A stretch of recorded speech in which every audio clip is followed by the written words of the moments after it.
When a severe storm hits, hail and high-speed winds can cause excessive damage to your home.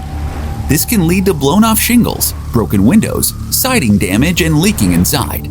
If you suspect your home has been hit with storm damage, contact CNN Construction today. We are a proud GAF Master Elite contractor offering free exterior home inspection for storm-related damages. CNN is a reputable licensed roofing and general contractor working hand-in-hand with insurance companies and homeowners every step of the way through the difficult claims and restoration process. We will meet with your insurance adjuster to discuss the damages to your property, the value of those repairs, and the scope of work needed at your home.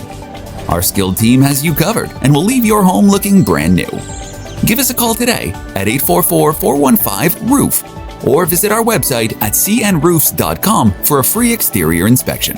CNN Construction. We find the solutions, not the excuses.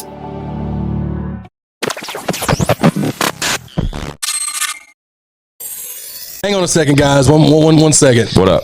We've got to give a shout out to South Nashville Heating and Cooling. Oh, yeah, absolutely. Friend and supporter, show and proof.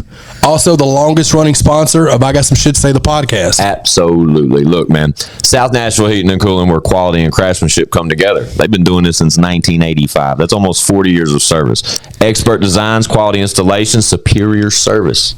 Absolutely. And let me tell you something. What's that? Tell me. I feel confident in the fact that South Nashville Heating and Cooling will keep me warm in the winter.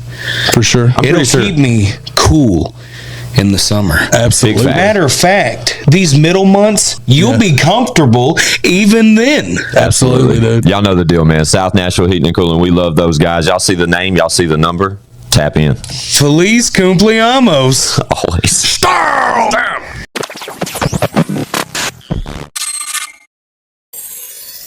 It's I Got Some Shit to Say, the podcast, man. We're back like we don't stop, because trust us, we never do. Y'all know me. Fuck you, Squints. That's right, R.I.P. Whizzle fizzle. Forever and always. With me, as usual, back in the corner, we got ChadArmesTV.com. Stamped. That guy.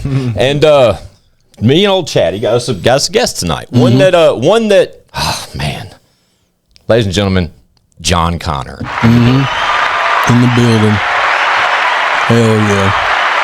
Crowd's loud tonight, guys. They are, man. They are. You far too kind. You far too kind. Glad to have you, Mr. Conner. Yeah, this man. one is Pleasure. It seems like the past couple of episodes, I don't want to start them all like saying the same shit, but we keep finding ourselves in these scenarios where it's like it's one of these long overdue ones. You know what I mean? It's another producer. And it's another. Well, he's not just a producer, but he's definitely not. He's a producer, artist, videographer. You know what I'm saying? But he's one of those Wizard of Oz guys. You know what I man. mean? Behind the curtain man, the ones that make shit shake, that have magic wands in their possession. Yeah, dude. You know, Jon Conner, dude. As long as I've been in Nashville, my whole life, and as long as I can remember, Jon Conner's name has been a relevant one. One that has always been a presence in this city. From numerous friends that I've encountered over the years and numerous relationships I've built over the years, his face will continuously pop up. It's like fuck, dude. Like every other year, I'd see you somewhere doing something with someone I know or something, and then occasionally we would cross paths, and it's always love with Jon Conner. Jon Conner's my guy. Man, always. But yeah, dude, a long path, right? So, Mr. Conner, we'll start it like this. How long you been doing this music thing, man? Be giving away my age, but definitely 25 plus. yeah, man, I feel you, dude. I'm right there behind you. I'm 20. Right, 20, and we tried. I think us not revealing our age lasted like 6 minutes into the first episode. Right. And we're 160 in. So honestly, really, I don't trip off that anymore. No. I'm getting up there. Especially this day and age, though. Like, it doesn't even matter anymore. It doesn't matter anymore. You're relevant, regardless of. You know. And statistically, you can always go back to the Eminem thing. How old was Eminem when we got on? Eminem? Yeah, 30-something. Well, close to 30. Yeah. Because he was born in 71. So look at them guys are older than us now, anyway, and they're still doing it at an elite level. So Facts. Sure. So 25 plus, when you initially stepped into the realm of hip hop, so to speak, did it start from a producer aspect that we know you so well as, or an artist aspect that we know you so well definitely as? An artist. and it trips me out to this day. I didn't know Jon Conner rapped. Oh, Yeah. And the reason that is because this hall started from, and that's crazy, shout out to That Good Breakfast, my homie Chip. It started with obviously the dream, of rapping. Yeah. And, from this high, cardboard boxes, breakdancing, the whole nine, you know what I'm saying? And talent shows with the Kangos and all that, getting laughed at as the only white kid doing rap, you know what I mean? Back in we've all been the there. 80s, Yeah. Yeah. And I'm from a small town, small state of Delaware. Shout out Delaware. And, in Nashville, there's studios, there's an industry. There's no industry in Delaware, zero. Right. So first it was trying to look for studios and beats, so I had some homies that made beats. So finding the beat, all right, found some beats. But then to get it recorded, it's mostly rock studios. What I mean? You go in there, there's guys used to micing up drums, and they're not used to a kid coming in with a beat machine and rapping. Yeah, for sure. So, it got to the point I was like, man, I started figuring it out myself. Got my mom to co-sign for the ASR-10, and then started trying to make the beats. And Gotcha. that Okay. led to trying to record myself. Right. So for the first, 10 years, it was pushing hard as an artist. I was very, very close, very, very close. Many times I had meetings with Def Jam. I was in the meeting with Randy Acker, DJ Enough come in, kind of shut it all down. Oh, damn. But like I'm walking through Def Jam's offices and I'm hearing, it's crazy right now. The energy's crazy right now. If we're gonna sign a white rapper, he's got to be like Jon Conner. I'm looking at my management at the time. I'm like, what's going on? We about to get a deal with Def Jam. But in meetings with RCA, and then when Eminem dropped, everything kind of went dry at that time. Oh, so it was around that time frame. Yeah, it was that time frame. So, I'd say this all the time. It's like being an artist kind of broke my heart because there was so many. Because back then there was no YouTube, there was no way to TuneCore, self-distribute. Yes. So, Yeah. everybody's familiar with it. You go to try to get radio, they tell you got to have a deal. You go to try to get the deal, they say you need radio play. I spit for Pharrell in his kitchen. I went That's a everywhere. flex. Yeah. I went in front of the Clips. Clips come walking down the steps. He's like, it's Pharrell's brother. I told this story on one of my YouTube clips, but Pharrell's brother was at a wedding that I was at for a buddy of mine. And a bunch of my buddies he's like, yo, that's Pharrell's brother. That's Pharrell's brother. So we go out to my car, playing some records. He's like, oh my God, this is crazy. So we go to the Sprite Liquid Mix tour in Baltimore, Maryland. And he's like, I want you to meet Pharrell. Well, I'm sitting there all night. He goes out, he performs, and he comes off stage and he's backstage. And of course, it's like a million people back there. It's like a party. Yeah. So I just go and sit on my own. And I don't think anything's really going to happen at this point. And the next thing you know, he comes around the corner. There's cameras, lights, all kinds of stuff. And he's like, I heard you can rap, spit something. At this point, I'm like tired. I'm like leaning up against the wall, And this was around when Grindin' was out and the clips were popping. Yeah. When he was the guy, Yeah. And, I spit something kind of half-heartedly. He tried to catch a little vibe. And I'm, all these lights and people. And, I spit something, whatever. And he's like, oh, yeah, that's dope. Gave me a pound. And he leaves and whatever. Well, later that week, we go to the Philly stop. And I meet like the Roots and Talib Kweli and all these guys, and we're backstage. I got the Sprite Liquid Mix tour thing on. And oh, crazy. Yeah. So after that, about a week later, we go to his house. He's got this big mansion on the water down in Virginia. And we knock on the door. He comes to the door. And I just got the feeling like when he looked at us, it was like, what are y'all doing here? You know what I mean? Nema's brother's like, hey, let's go. He's expecting us. And I just got the vibe that he wasn't expecting us. Yeah. So we go into his kitchen and we're just talking. And I'm like, man, can I get a beat? Whatever, like anything. I would like to get signed to your label, whatever. And he's just like, look, man, I've got like 11 artists. You'd be way down in the pecking order. In order to get a beat from me, you have to have at least $200,000 of radio budget because my people aren't going to let me do a beat for anybody and then the song come out and not be a hit, because then I take a hit. Yeah. He's like, just go back to your hometown and make it crack, what everybody says. But I took it to heart, you know what I mean? So meanwhile, boom, boom, boom, Clips come down the steps and he's like, oh, this is the white boy I told you about that spit the other night that got lyrics. So puts me on the spot once again. I spit for the Clips, and I was nervous as shit, you know what I'm saying? So, but better prepared. A little better prepared. Yeah. And then I split the first one. They gave me a little bit of feedback. I was like, all right, I'm a little more comfortable now. Let me switch you something else. Then I spit, you know. Then I gave them me, you know what I mean? I felt a lot more comfortable. And, you know, they gave me some pointers, tips, whatever, and we jetted. But just like little stories like that, man, just. What year was that? At this point, when you said around like grinding and shit, whatever that was. Yeah, it was 98, 99. Yeah, it was like late 90s, early 2000s. 99 probably sounds about right. Yeah. Shout out for real. And Clips. They're probably watching. But it was cool. It was you know, just little things like that prepared me for now. Yeah. You know what I mean? To where I'm comfortable pretty much all the time with this type of stuff. You know what I mean? Yeah. Yeah. And you know, it took a long journey to get here because I'm from a small town with no industry. I never knew you were from Delaware until today. So when you say it's like, I knew you were, but I didn't know what. I assumed they didn't have much of a scene, but I didn't know. This is my third time. No. Fourth time, sorry. The fourth time stuck. This is the fourth time I moved to Nashville. The first time was back in that first era with Stack at the Street Flavor. Lived in Hermitage. The second time was with, I moved down to be closer to Smo and work. I lived in Shelbyville for 18, 19 months when we were doing you know, the Smo stuff. Yeah. Then I moved to Dixon to work with David Ray and I4I. Gotcha. That was, you know, at that time, the most successful stint. Bought a house in Dixon, all that good stuff.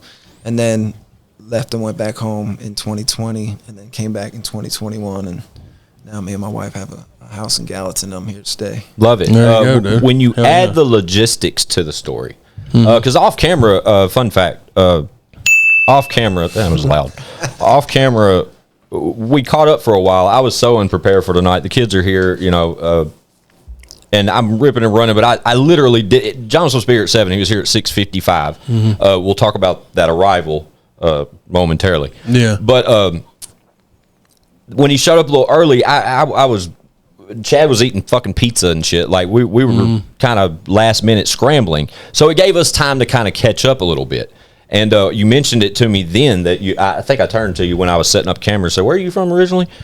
And when you said Delaware, it threw me off. Who the fuck you know from Delaware, Chad? Jon Conner. Me too. That's the only person I know from Delaware. But I think that's a fun fact, though, man. Just to come from somewhere. Small. We're the second small state in the country. Yeah. Next to Rhode Island, right? Yeah, it's like 96 miles long, 48 miles wide, or something like that. Wow. Like I mean, you could literally drive around it, skipping work one day. Like small, it's like smaller than Murfreesboro, you know? Yeah, that's that's crazy. Wild. So, and you know, as John described the logistics to these stints in Nashville, I think those are perfect things to kind of touch on. Let's go to the first stint. You mentioned Stack and the run with Street Flavor, and that now, and we all know Street Flavor now. Shout out Sunny Paradise and Lorenzo Cole and our good friend Leroy Biggs. Yeah, for sure. Shout out. Yeah, but we all know that long time ago, Street Flavor was a different type of force in this city. The force. Force. Yeah, that's a good way of. Let's keep it real. Absolutely, for sure. You're right. Yeah, absolutely. And one that I personally, this is 96, 96, 97, somewhere in there. Yeah. And dude, where Squints was in my life, I was from Smyrna, Tennessee, and no one in my city rapped, especially the white kids. Nobody. So when I started seeing myself in that lane and like wanting to make a name for myself amongst my peers and shit, who the fuck do you think I was looking up to? Like when that 360 CD from Haystack came out, that shit hit so fucking hard, like in my atmosphere. Like it had my school going nuts. I remember like our junior year, we go to Panama City, and we hearing everybody riding around listening to Big O, Club La Vila, Panama City, all that shit. It was just on repeat. And every car had different tags on it, like from different states. It's like Stack was on a run back then that was just an undeniable presence that led him up to a deal with Def Jam, and like we all know the logistics of that story. But I want to talk about your role during that time, or your experience during that time, rather from the small role to what it led to, or whatever. During that stint you're talking about, was it that run, or was it the second run of Street? Yeah, it's the second run. I Second wasn't run. a part of the Okay, so not the 360 stuff. That's Yeah, that real was early. after that. Yeah, because that was before Street Flavor. That was 360. I think I'd have to ask that guy So that. the initial Shout out stuff Sonny. was, Yeah, that was was all that. Shannon Yeah. Sanders and DJ Dev behind the boards and doing the production. But a buddy of mine back in Delaware named Steve C, he was running a little small label back in Delaware, and we had linked up on some stuff. And he was a Haystack fan. So we were putting together a compilation, and he was like, if I pay for it, will you do a song with Haystack? He needs to hear you. I was like, never heard of him. I was like, but so he gives me the CD, and the first time I hear it, you got to understand at the time, pure East Coast, Wu-Tang, DJ Premier, Boom Bap, New York. We had a bias. We didn't fuck with the South, you know what I'm saying? I get it. So when I first heard Stack, it was real nasally and southern, and I was And it just was. like- I mean, and that's was exactly like, what it was. what is this shit? Yeah. You know what I'm saying? If I'm being honest. Yeah. But I rode around to it, and just came from busting a move, and it was holla at your homeboy, he might front you some, you know what I'm saying? And it's like, it resonated with me, and cool people caught me. And the more I listened, the nasal went away, and I started to just hear the music and the bars and the talent. And then I was like, yeah, let's do it. Yeah. So we drove down, we got in touch with EMAC. Shout out EMAC. I think we spent like $2,500. And we came down and did a song. And like any good producer, I brought a beat CD. Yeah. So we do the first record, and then I played him some joints, and he was like, send me something. I was like, let me go home and work on some stuff. So I sent him a CD that had 10 beats on it. He called me the next night after he got it, because I had to mail it. Yeah. It was before email and the internet. So I had to great. mail Isn't that crazy? a CD. I love it. So he calls me, he goes, you're undefeated up till 7. And he said, you're my producer from now on. This is right after, I guess, The Natural, I think. Whatever Cool People was on, Okay. Yeah. So, Great record. And he was just doing the Def Jam deal. Yeah. So that began trips down, stay at his crib, hit the studio. That's where I met Tim Hill. Shout out Tim So Hill. Pull up, Tim.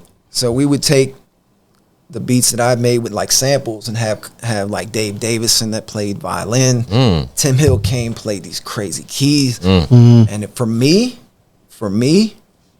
bing. Yeah. I was like, Wow. I'm never sampling again. All I got to do, because that's like, that changed music for me forever. Fun fact. Because at that point, it was like, I was so trained to listen to any CD, record I could get my hands on. What were we listening for? We're listening for that little loop of magic. Yeah.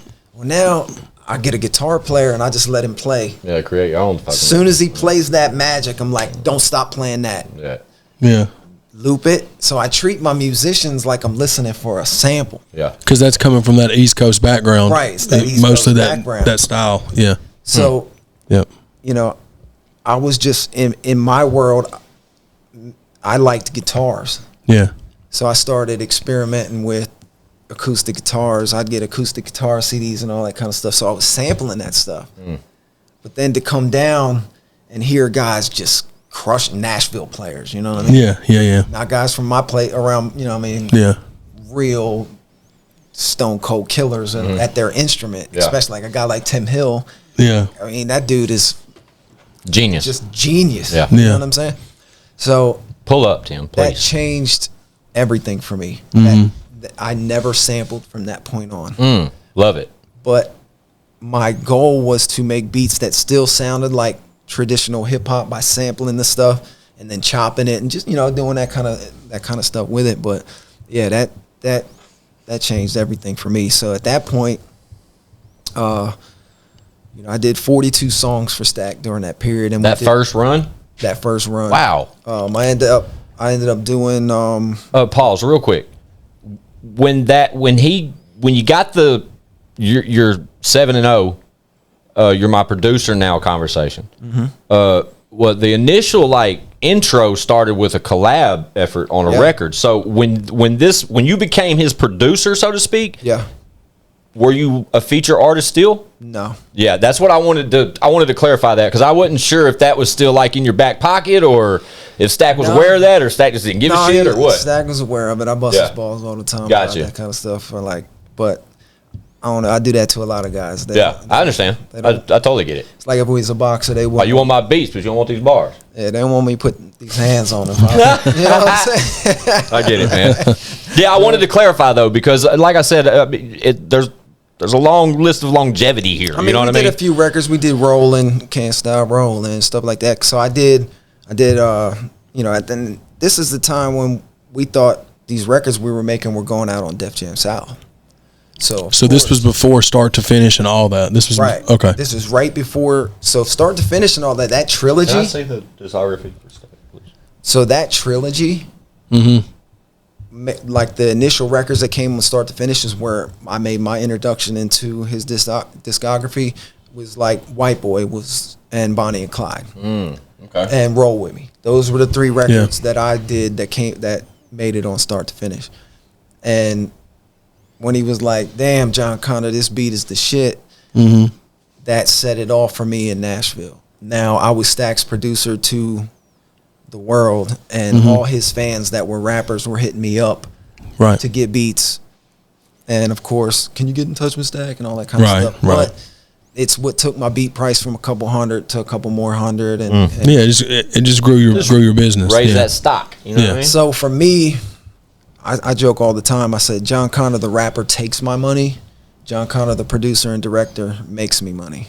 Like I pay my bills with the skills that I've learned. You know, because in the beginning it was who recorded that, who made the beat. Like, I did. Oh, can you do that for me? Ding, another light bulb moment. Hey, if I record guys and I make their beats, I can feed make more money, feed myself with it. You know, so I can feed the habit too. So I can feed the monster. You know what I mean? So it made me go in that direction. It made me say, you know what? There's something to this. Whether or not they accept me as a rapper or like me as a rapper, I can make money doing this. You know what I mean? Yeah. So I did those records. Then I actually moved to Hermitage. Worked on Crackavelli. Ended up doing a bunch of records on there. Fun fact, I erased the Crackavelli hard drive. Like you did recently, or during? Oh, but while y'all were recording it? No. Like before it came out. So y'all were X amount of records in, and you crapped it out? No, like it was like the whole drive where all the records that were on it, thankfully were mixed, and Sonny had a CD of the mixes. Right. But we had just went and bought a new hard drive. Yeah. And this is back when you had to format the drive. Yeah. I reformatted the wrong disc or drive. Oh, gotcha. That'll do it. And at this point, because Sonny was making beats at this point. He was making beats before that too, right? Yeah. All the way up until that point. So y'all were just collabing, like multiple producers were working on those records at the time. Gotcha. So they were stacked over there, dude. Yeah. So I was the living guy. So when Sonny went home to be with the family, then Stack would stay down there and we'd crank out. Gotcha. You know? Okay. So that afforded me the opportunity to get, my records on the album. You know what I'm saying? Just the work ethic and willingness to stay up till 3, 4 in the morning. You know? So it ends up becoming a double disc. We had to run with the mixes. Sonny was pissed because he wanted to go back and touch up some of the mixes and stuff like that. But either way, then we did the mixtape that came out. I was just looking at it. That's it. It was a lot longer than I expected. And then I did the entire Hard to Love album. Okay. And right about that point, he had owed the album to Street Flavor. And it's the one, I can't think of it. It's the one he's on the cover in the baseball outfit. Oh, the greatest hits one? No, it's not it's that one right there. Oh, came a long way. Gotcha. Okay. I actually did Came a Long Way, but if you look inside, it says that the Street Flavor producers did it. They just didn't cut you production credits? Yeah. So that led to me and him having a falling out. Oh, okay. So, okay. I get it now. So and it wasn't that he did it. It was that you had to see the proofs. You had to know what would, like, you didn't signed off. You didn't fight for me. Gotcha. You know what I'm saying? I understand. And at that time, that's all I had because I wasn't making money off his records per se. We were homies. Oh, okay. All I was getting out the deal was my credits. So if the album comes out and I don't even get my credits, then what are we doing here? You know what I'm saying? Right. So that led to a period where we didn't speak. And how long of a work long process was that album, that double disc, or whatever you're referring to during that? You talking about the one you didn't get? Yeah. The Came a Long Way. That Came a Long Way. The one you didn't get the rights on, and you felt a certain way about. So that was says it came out in 2009 range. Yeah, it came out in 2009 is what it says here. 2009 range. And just so happens that while we were working on Hard to Love, like some of those records that ended up making Came a Long Way and stuff was beats I was sending for Hard to Love. Fun fact. Love them. Keep them coming. One of the beats that I sent down for Stack, so this is a story I tell all the time, but I've never told it on camera, is country rap. I didn't start country rap, but I've been here since the beginning, and I noticed something that stuck out to me there's a 7-Eleven on Andrew Jackson, and it was right down the street from Street Flavor, and I would go there to get my Propels at the time. Salt Propel water. So, got the check. I'm coming out of the store, and I see a truck pull up. It's covered in mud. Dude's got on the cowboy hat, the whole nine. Everything's mud except Lil Wayne is banging. Okay. And I'm like, that don't make sense. That don't make sense to me. So I tell Stack at the time, I'm like, bro, there's an underserved market. We need to make some beats like with some country toppings, but the bang underneath. You know, he's like, and I'll never forget. He's like, I'm a Southern rapper. I'm not country rapper. You know, so something like that. Right. He said, I'm Southern. I'm not country or something that. Because that was when that wasn't a thing. Right. Right. Yeah. Right. And you got to remember at that time too, like Bubba and Stack took the bullet on the. You know, now they call it hip hop. But they were calling it hip hop in the source derogatorily. Yeah. You know what I'm saying? And they were like fighting against calling Bubba and Stack infiltrators of the culture. Wow. You know what I'm saying? So this is all going on at the time. You know what I'm saying? Yep. Yeah. And so it was I think that was where it came from because Bub and Stack were trying to prove that even though they were white and country, that they were, hey, rapping. We're just like 8-Ball. We're just like whoever, you know what I mean, at the time. Like we're like UGK, we're on that level, you know what I'm saying? Like, don't look at us as anything but we're just rappers. We just want to participate kind of thing. So I think that's where that comes from. But either way, I start going home and I had my own guitar players. Now I had my own studio musicians back home, you know what I mean? After my trips down, now I got my own little team. So one of my guys named Vinny pulls out the slide. I make the beat for Kicking in Tennessee. Oh, Big Smoke. I sent it to Stack on some, this is what I was talking about. From the guy in the car listening to Lil Wayne with the mud on his truck. Yeah. Like, he's like, John, I done told you I'm a Southern He's rapper. Like, passed it off to Smoke. Big Smoke. But I did not know that he had done this. So C-Dub-G, couple other records. Oh, that's a fun fact, though. The fact that Jon Conner sent Kicking It in Tennessee to Haystack originally before it landed with Big Smoke. Right. Yeah. That's inside baseball. That's a huge record for Smoke. So absolutely. This is the MySpace era. So shout out MySpace. 2009. Yeah. So Smoke hits me up on MySpace, and he's like, "Hey man, I got this beat from Stack because I was sending all the beats to American Eagle." Wait, he hit you up? Yeah. Okay. So I'm just sending all the beats to like American Glory at Gmail or something like that. I didn't know what email I was sending to. Yeah. It was Smo's email. So when they're doing Hard to Love, I'm sending all the beats to this email. Yeah. Well, Smo's pulling them up in the studio and he's recording down there at Smo's. That's where Stack was recording all the records at. So every time I was sending them country joints, Smo was going, ching. He was pulling them in, you know what I'm saying? So he hits me up. He's like, hey, man, I just shot the video for this joint called Kicking in Tennessee. You produced it. I want your blessing.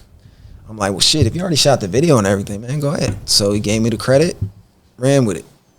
Let you hear the record and all that, right? Yeah. Yeah, okay. How'd you feel about the record initially? I liked it. Okay, cool. I was like, Well, I mean, from your like initial like vision and then like building that beat, presenting it to Haystack, me like, hey, this is what I was talking about, and him kind of shucking it off, and then someone getting their hands on it and creating something. I was curious about your like initial reaction. Now let's be honest, like Smo's not Stack, right? Right. Smo's not Stack.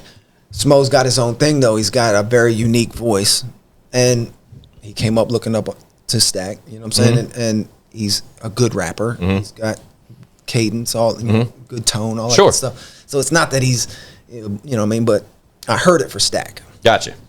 However, hearing Smo rap on it, it felt natural. I was Right. like, you know what I'm saying? And Smo being a country boy, it made more sense. You know what I'm saying? Right. But I'm like, yeah, run with it. I didn't think nothing else of it. Yeah. So like a year later, Dan Nelson hits me up like they had just picked up Smo. He had been making some traction with the double wide and all that, like actually doing it. And at this time, now kicking it in Tennessee's got like 500,000 views. They're playing it at high school football games, all these things, right? And Dan Nelson hits me up. He's like, "Hey man, so I signed Smo, and man, I've had him in the studio with all these big name country guys and blah blah blah, and I'm just not getting the sound." So I finally turned to Smo and was like, "Well, who did Kicking in Tennessee, and who did CWG, and who did this?" And he's like, "Oh, that was Jon Conner." Jon Conner. He was like, "Why are we not working with Jon Conner?" Right. So Smo comes up to Delaware and to my studio. Yeah. And we start knocking out some stuff that would end up being Grassroots EP. Well, some of the records anyway. And during the time, he starts showing me this trailer that he's working on for The TV show. For the TV show. And he's putting me Somebody on. just knock. Sound like it.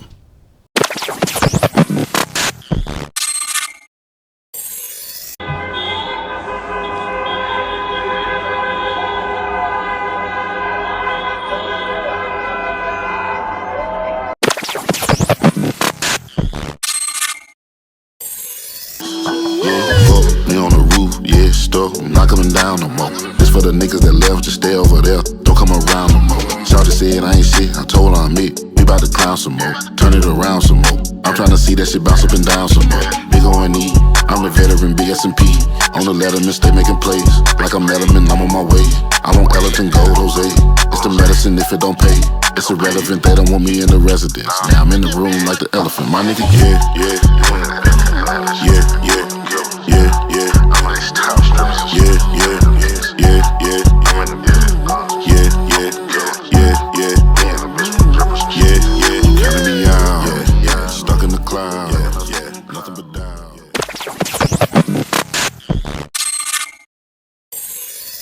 Yeah, so basically you started producing for Smo, right? You started the stuff that you was sending, you didn't know was getting to Smo, is now at Smo's, Right? And that's kind of where you're at now, and it's kind of led into the second trip to Nashville, right? Right. Yeah. So Smo comes up to Delaware. Yes. Yeah. We're in my studio working. He's showing me The trailer. what he's working on. And he shows me a trailer That. for the show that they're trying to pitch. Okay. And it's all about the mud bogs and this culture that I had no idea existed, where the country rap stuff is being embraced. This vision that I had years prior is a thing. You Right. know what I'm saying? And they're playing Kicking It in Tennessee at the mud bogs. Yeah. And bringing Smo out and embracing this sound and going crazy for it. So we make a bunch of records, and then he gets a call from production and has to run back to Tennessee. So he cuts me a check, leaves me with some moonshine and all that kind of stuff. And Oh, yeah. my mind just doesn't stop running the whole night. Yeah. Because you have no idea why he had to go back or anything. Well, just with everything I had learned. Oh, You know what I gotcha. mean? Okay. That this idea that I had for a sound is hitting and winning. Yeah. And they're embracing Smo. Yeah. And he's like, yeah, we're doing a couple thousand on iTunes a month, and you know, he's getting a couple thousand a show and selling a couple thousand in merch, and like he's starting to really win. Yeah. Right? So the next day I call him. I'm like, bro, I'm trying to move down. I want to lock in. Like, imagine what we could do if I'm there every day. Yeah. So he's like, all right, come on.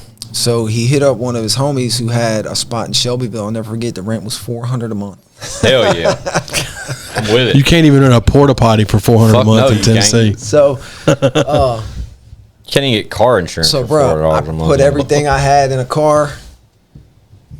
Boom, on the road again, back down to Tennessee. You know what I mean? And I say this all the time. It's like, to me, it's like every good story starts with I packed everything I had in my car, and you know what I mean? Yeah. Bet it all on myself. Yeah. So, Chase my dream. so I kind of think Smo didn't expect me to actually do it. Yeah. But next thing you know, I'm knocking on the door like, yo, I'm here. What up? I'm here. You're like the beer man. So It just came through. he's like, all right, well, I got to call my dude and let him know you're actually going to do it. Yeah. Like, I thought he was already doing this because when I say I'm doing something, I do it. Yeah. You know, I know a lot of people aren't used to that because I'm not used to it. Sometimes I do deal with people and they always flake or, That's why we're so improved I on. want to That's get a what beat, I I want to do. get a video, and then they never call back, all that kind of stuff. But when I say, hey, I'm coming, Yep. I'm coming, bro. Yeah. Like, let's go. Let's work.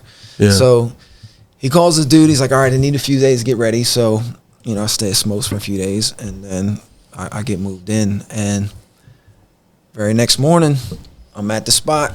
Bop, bop, bop. Let's go. Let's get to work. He's like, O-Rig, you know, O-Rig was his main. Shout out O-Rig. We love Shout you. out Yeah. O-Rig, my brother, man. Yeah. See how people talk about O-Rig? Dude, yeah. So he Keep going. Yeah. he was working at Whole Foods in Nashville and Shout out Whole living Foods. in Nashville.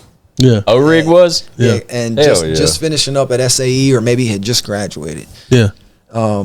But he only come down on weekends. Well, ask anybody that knows me, I make music from the time I wake up to the time I go to sleep every day. That's how I Yeah. roll. You know what I'm saying? And then Wish at I that rolled time, like it was that. 7 days a week. Like, I never took a break. You know Yeah. what I mean? Yeah. So I'm like, I need a guitar player. I need to put the team together. So I saw Travis Tidwell playing on Facebook just for an hour. So I hit him up and like, yo, I want to play. I want you to come play. Yeah. And we started getting up every day, making tracks. Next thing you know, O-Rig came down that weekend. We started making tracks, and I played him like 7 or 8 of them we had already made. He's like, fuck, I don't want to miss all this. He moves back to Shelbyville, Oh, that's fire. and we start locking in every day. Yeah. And this is what time? This is 2000. You're fired up right now. This was a happy time. Yeah. Like, this is Yeah. 2010, Yep. end of 2010, going into 11. Yeah. Yep. Gotcha. Meanwhile, kicking in Tennessee is still, now it's around 1 million.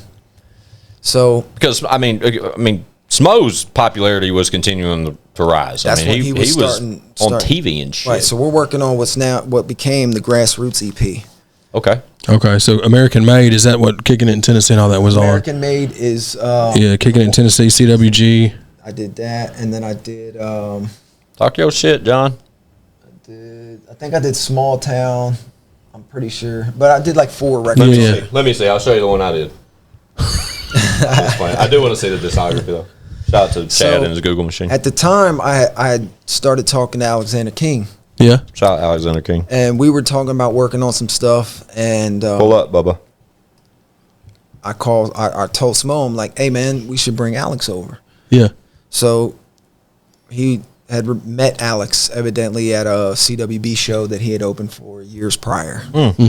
And we got all in the studio together, and it was a good vibe, and it just started to become a thing where that was the crew forming. It was Jay. That was like the Avengers for Smo. Like y'all, Smo and you and O-Rig and Alex. So O-Rig was the DJ. Yeah. Me and Alex were the hype men, and obviously, you know, supporting Smo. So then we had Travis Tidwell playing guitar. So then we ended up putting the band together, and then now we were going on the road. And so we'd be on the road for Thursday, Friday, Saturday, come back Sunday, then Monday, Tuesday, Wednesday, and sometimes into Thursday we're making music. I'm filming everything, and I start editing it into vlogs.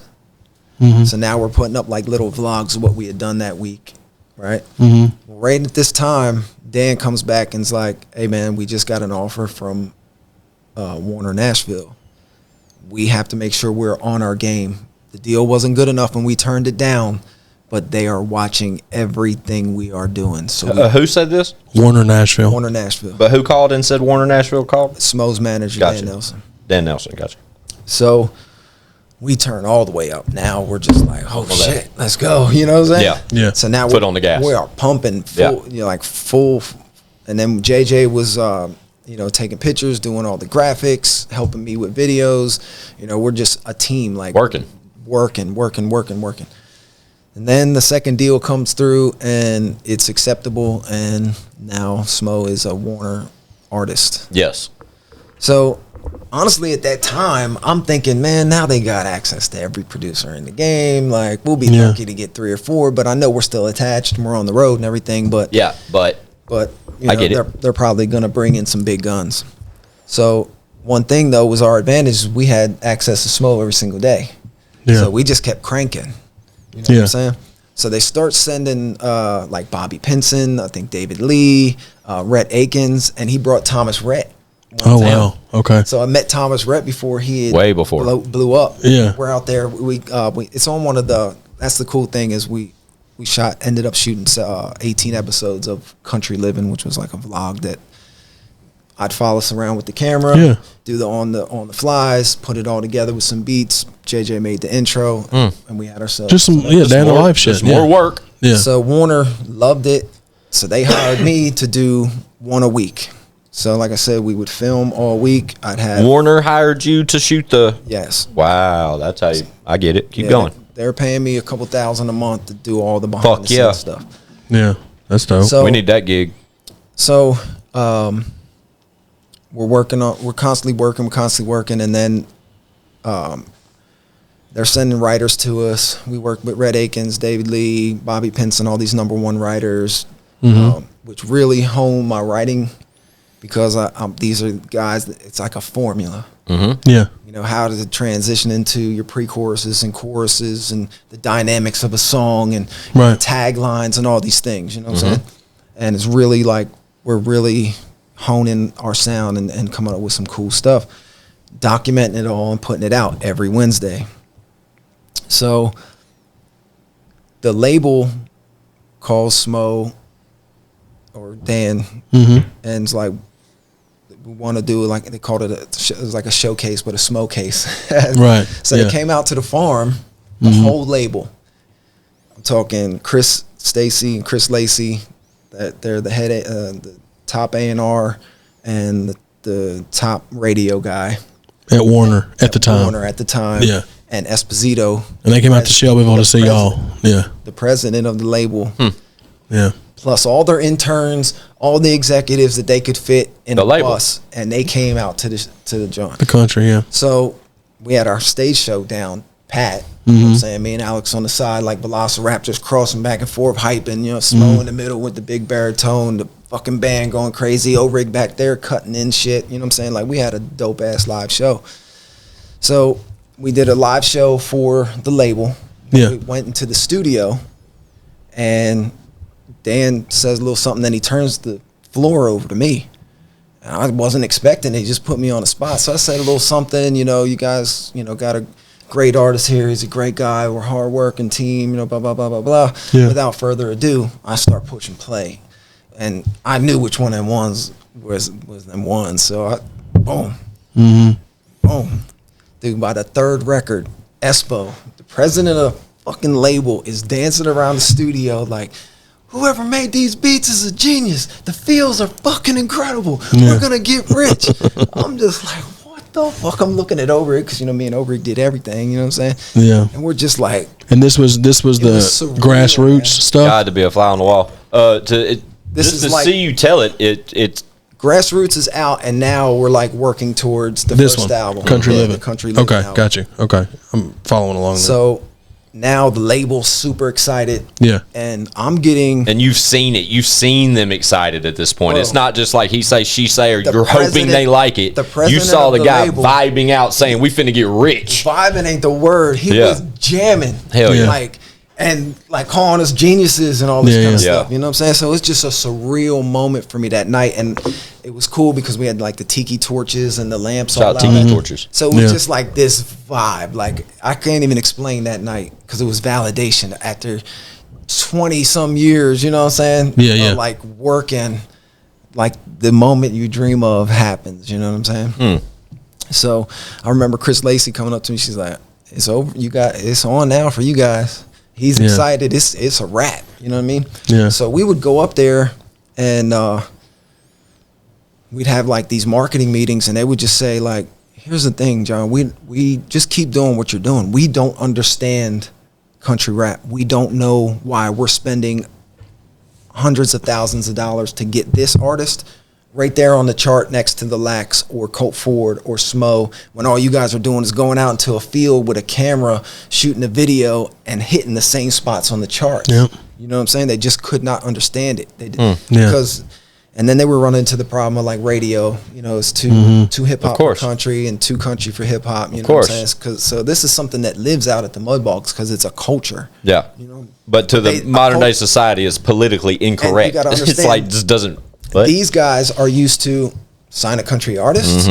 Sign a rapper. They got everybody in their pocket, put them through the machine, boom, you got a star. Well, with country rappers, when you don't have that machine at your disposal because it just doesn't fit, Yeah. you know what I'm saying, then they just say, "Hey, man, keep doing what you're doing and just cheering us on," kind of thing. Yeah. So the album's pretty much done, and they call us in, and they're like, "Okay, we want to take these 2 songs, and we want to send them over to Michael Knox. He does all Jason Aldean stuff." Gotcha. Okay. And he's like the radio guy. He's like got the magic touch. And it's no offense to you guys. The records are great, but we want to see what he can do. So Dan works it to where we can go with him, which they said normally they don't like the original producers in the studio while they're remixing your records because it's kind of weird or whatever. Yeah. But he made it so. He's like, "Look, my guys are good. I just want to introduce them to this environment." Yeah. So we get to the studio, and basically Michael Knox brings in Jason Aldean's band, and they recut these records. Well, Michael Knox, y'all know O-Rig, right? Yeah. The most humble, Yes. Nice laid guy. back, Smiling nice guy. all the time. So Michael Knox is being so condescending because we brought our stems with us because he was going to use some elements from the tracks. And he was like, we had some lasers in the beat, believe it or not, that we were using as like percussion or something, just Like, tucked or whatever, Yeah. like, you know, that kind of thing. It was just tucked. But he's like, what is this, laser tag? And just being real condescending. Yeah. And he was like, we're going to show you how the big boys do it. Oh my God. And me and Ulrich. He said those actual words. Ulrich. God, what a douchebag. Ulrich called him an asshole. Good. Shout out O-Rig. Yeah. Ulrich. Yeah. Like the most unflappable guy. Yeah. Ends up being So the one after I that- just said he's always smiling, he was like, yeah, he called him an asshole. But he was smiling when he said He's like, "You're a fucking asshole, dude." Why you gotta be an asshole, man? Yeah. But Just dude, smiling. it was the greatest shit. Like he did it so Shout out like O-Rig. with so much tact. You know, it was great. But either way, so long story short, I mean, he ended up being a cool guy, whatever. It was just, you know, I mean, he was just trying to flex on us, Yeah. you No, know for what I'm sure. saying? We're the young up and coming Because they're guys. intimidated by y'all for one, and they're not understanding why they can't get what y'all are getting organically. So they're here's the already. thing. That's why they're trying to condescend y'all. I knew- Be Yeah, of course. condescending. Yeah. I knew we had a problem when it's like, you do understand this is still rap, right? Now you've got 7 middle-aged white men that play country trying to make a rap record. Yeah. Yeah. Like, really? Like, this is a great band for Jason Aldean. This is not a great band for Smo. Right. We just sat in the back kind of just like, Yeah.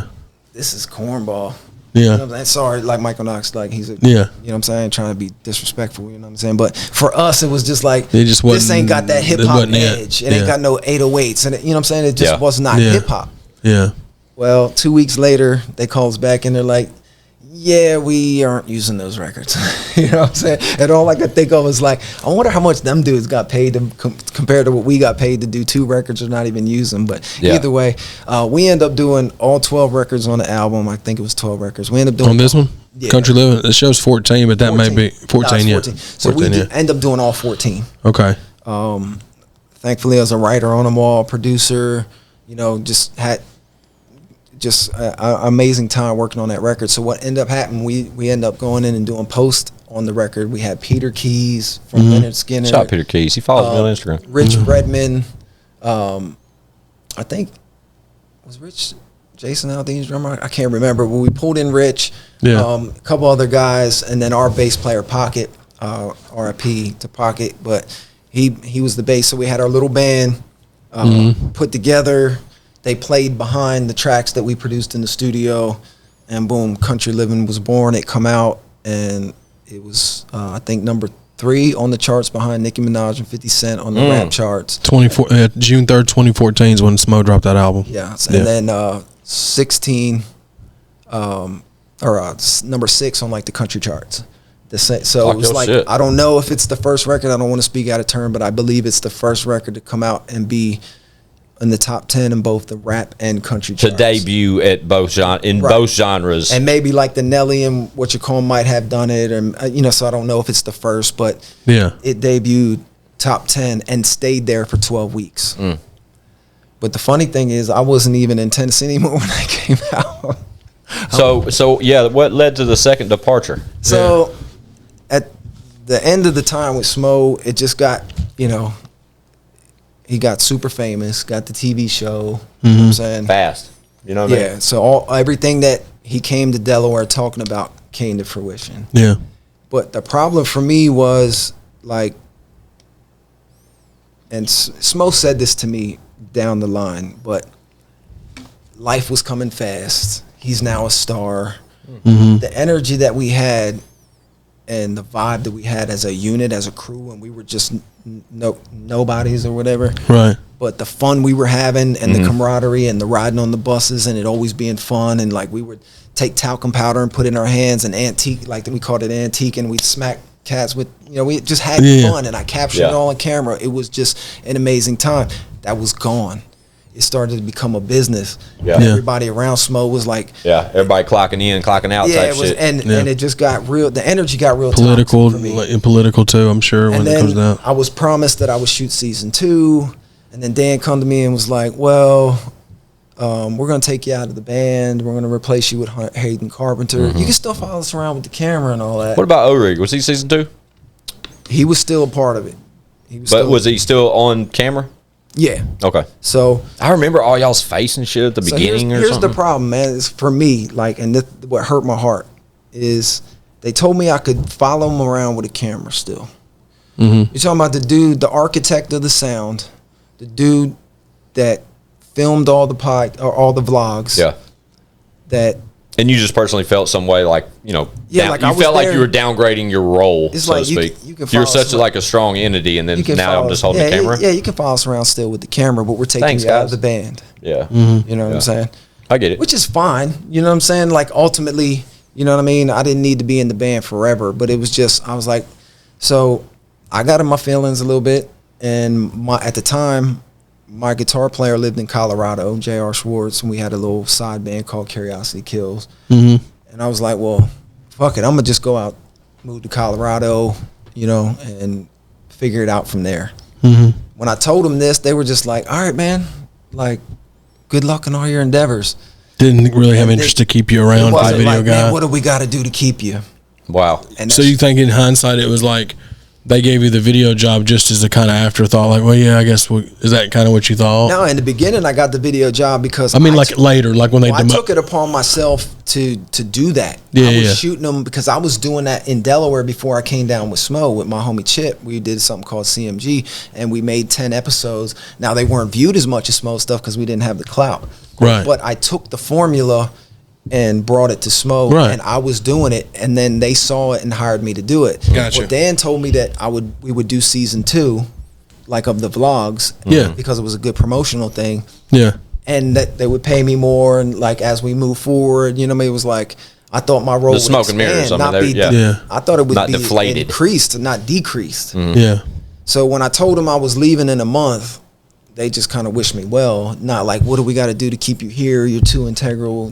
That's interesting. Team. You know what I'm saying? Well, I left. And eventually I made it out to Colorado for like a month before I was like, this is not the look. And I went back to Delaware once again. So my brother just got out of prison. Thankfully, I did that because he passed away a couple years ago. But R.I.P. your brother, man. I got to live with my brother every day for a year. We hustled That third cars. time when you went back. So that was I guess the second time. So after this is in between the third time I go back and live with my brother Gotcha. for a year after the smoke stuff. Well, at this time, I'm still keeping tabs on what's going on in Nashville, obviously. You know what I mean? Yeah. Yeah, you're tapped in at that Because I had point. already Yeah. done everything that I do now. I did it in Delaware, made it to the front of the papers, got a little record deal there. This is all, back in my formative years of being an artist. Like, I was the guy in Delaware. There wasn't anybody that didn't know me because I was on the paper so much and on the radio. And like I did what Pharrell told me to do. And it didn't work. You know what I'm saying? Right. So, so now I'm keeping tabs on what's going on in Nashville, and I see I-49. Right. And what I was noticing, I-49 had the traction that we were kind of getting with Smo. Yeah. Like, And I for an eye at the moment consisted of at the time, it was Bubba Sparks, Stump, and David Ray. Okay. And some of the early pictures, Jelly was going to be a part of it. Yeah. Ended up not being a part of it. But he was just an exterior they had cosign. they had early this on. picture on their Facebook. It was like 30 of them all in the CWB I-49 shirts. You know what I'm saying? And I'm like, I'm seeing the energy. Yeah. So I hit up Stump and David, and I'm like, bruh, with everything I just learned, let me come down and just be part of the squad. Let me do what I was doing with Smo, start shooting the vlogs. I shoot videos. I help make beats. I just want to be involved. I think y'all have what it takes to make it to the next level. And at this point, you already know D-Ray and Stump. Yeah, I and already, Bubba? Okay. I already had come down a few times, worked with Dave. I was trying to bring Dave into the Smo situation. It just never worked out Okay. for reasons I'm not going to go into. But I tried. No, yeah. But you knew you already were. But I already knew David was the man with the hooks, and was a for sure. talented guy. I didn't know Stump as much. I had come down and kicked it with David. Shout Stump. Shout So, D-Ray. Yeah, I dude. just talked to Stump the other day. So I haven't talked to Stump in a long time. Next time you do, tell him I said hello. I will. And Shout that out he has a Stump, dude. chair anytime he wants to pull up. yeah, he just stopped by the new studio. But so Haven't seen him in a long time. So I hit David, and they had some internal discussion, and I go down. Bub's there. We make some records. Kind of felt like an interview a little bit with Bub, but Of course. Shout out Bubba K. Love that Shout out guy. Bubba. Bubba K was like, "Why you want to join?" And then all these, whatever. Yeah. But I get it. He was just being protective of the brand. I'm sure. As he should No, be. for sure. Because he was Absolutely. kind of like the, Yeah, for sure. So the one at most risk at the time. Put it like that. So David's like, so I started coming down once a month, staying at David's house, and from the time he'd pick me up from the airport, I'd drop my bag, and we would just bang out, make like 5 or 6 of them in the course of 2 days, and then I fly back on a Sunday night or whatever because he was running the paint company. Well, after like 3 or 4 of these trips where they were just ultra productive, and me and him just had the same taste and stuff. We were just writing. I think one of the first records we made was like this joint that if Justin Timberlake sang it or Robin Thicke, like we would never have to work again. It was just One of them ones, yeah. and that just set it off. You know what I'm saying? So one of the last trip before I moved back down for the third installment of Jon Conner Moves to Nashville was, imagine if we did this full time. He's like, well, I run the paint company. Yeah. He's like, come down, work for me. I'll help Drive you the get boat. When I jump off to go paint some shit, you keep driving this boat. Well, he was like, I'll help you get a spot. Come work for the paint company. And when we're not painting, we'll just, Okay, so you were Grind painting out. with him. Yeah, Dope. That's all right. I knew that. yeah. So I moved back down. This is 2012. Didn't you say Smo's record came out in 2012? Grassroots did. Country No. Living was 2014, but you 2014. Yeah. So I come back down. So I spent 2012 with my brother, or was it 13? Either way, I come back down. Yeah, it was at the end of 13. I come back down, moved to Dixon to start working with I-49 and David Ray, and start painting. Well, the day Country Living comes out and hits the charts, I'm under a deck with a pressure washer, Living. washing a deck. Yeah. Yeah. Right? And I check my phone and I see everything popping, you know what I'm saying? And you got to understand, like, he gets the show.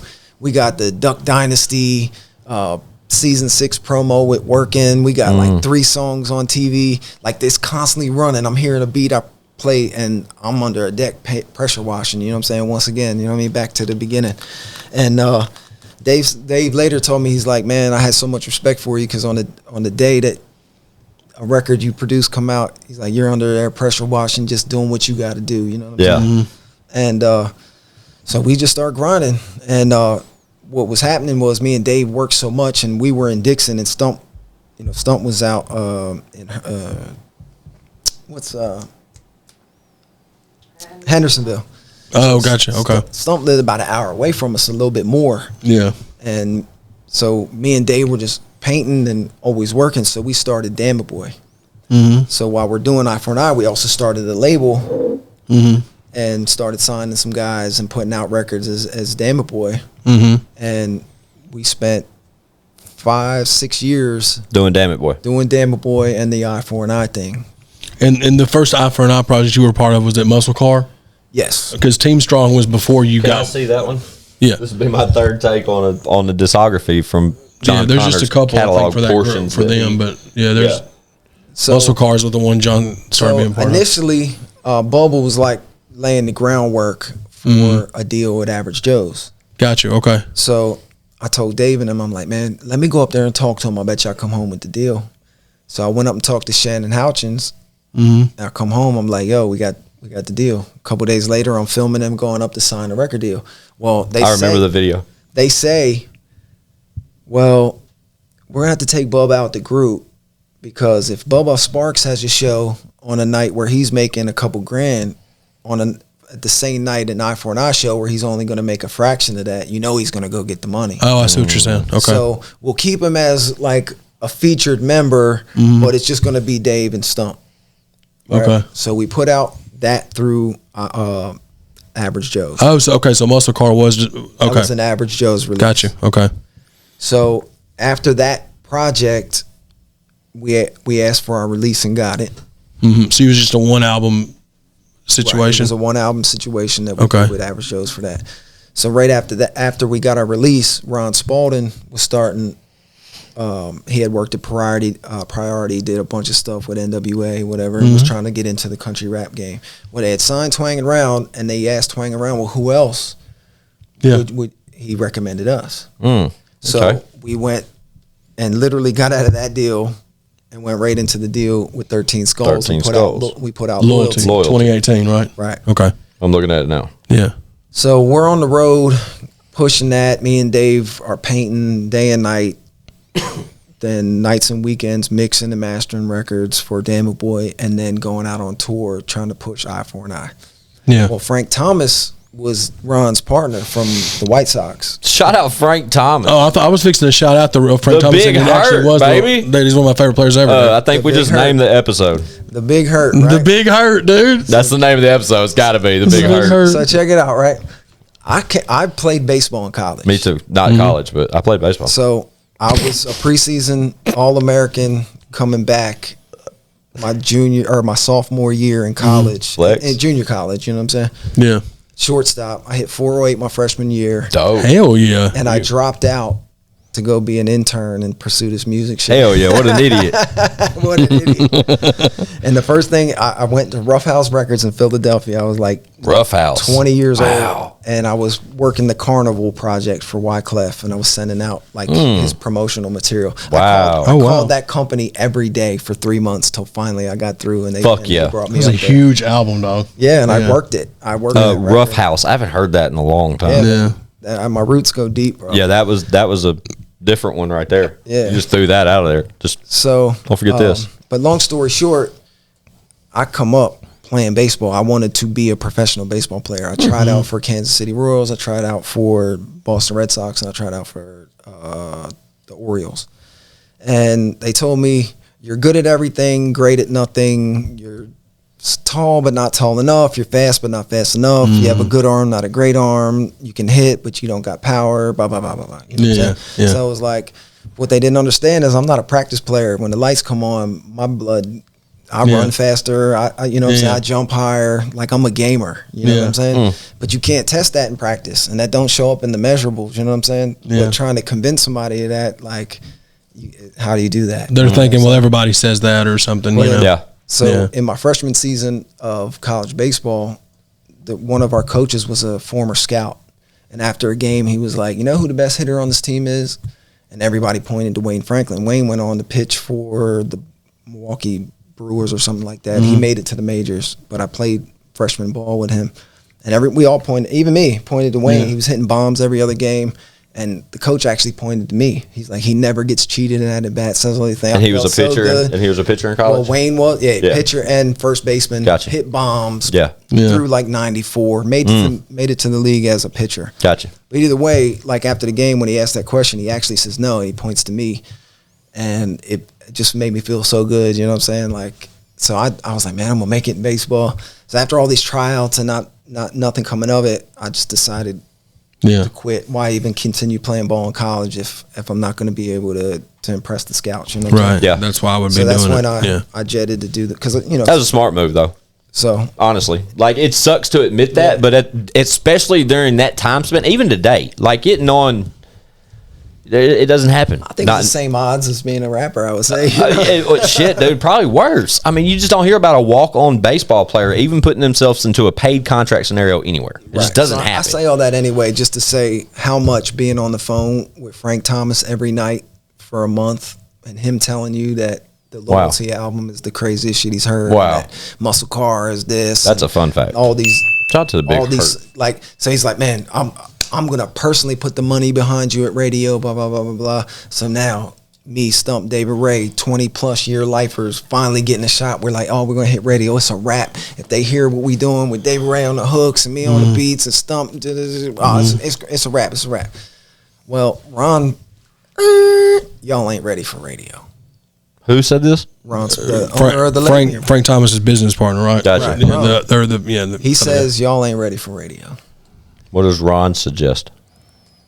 He just says that. Do what we always do. Let's put it out on YouTube. And I'm like, man, if we could do that shit ourselves, we were doing that shit ourselves. Yeah. What are y'all doing? We came here for the fucking push. You know what I'm saying? Yeah.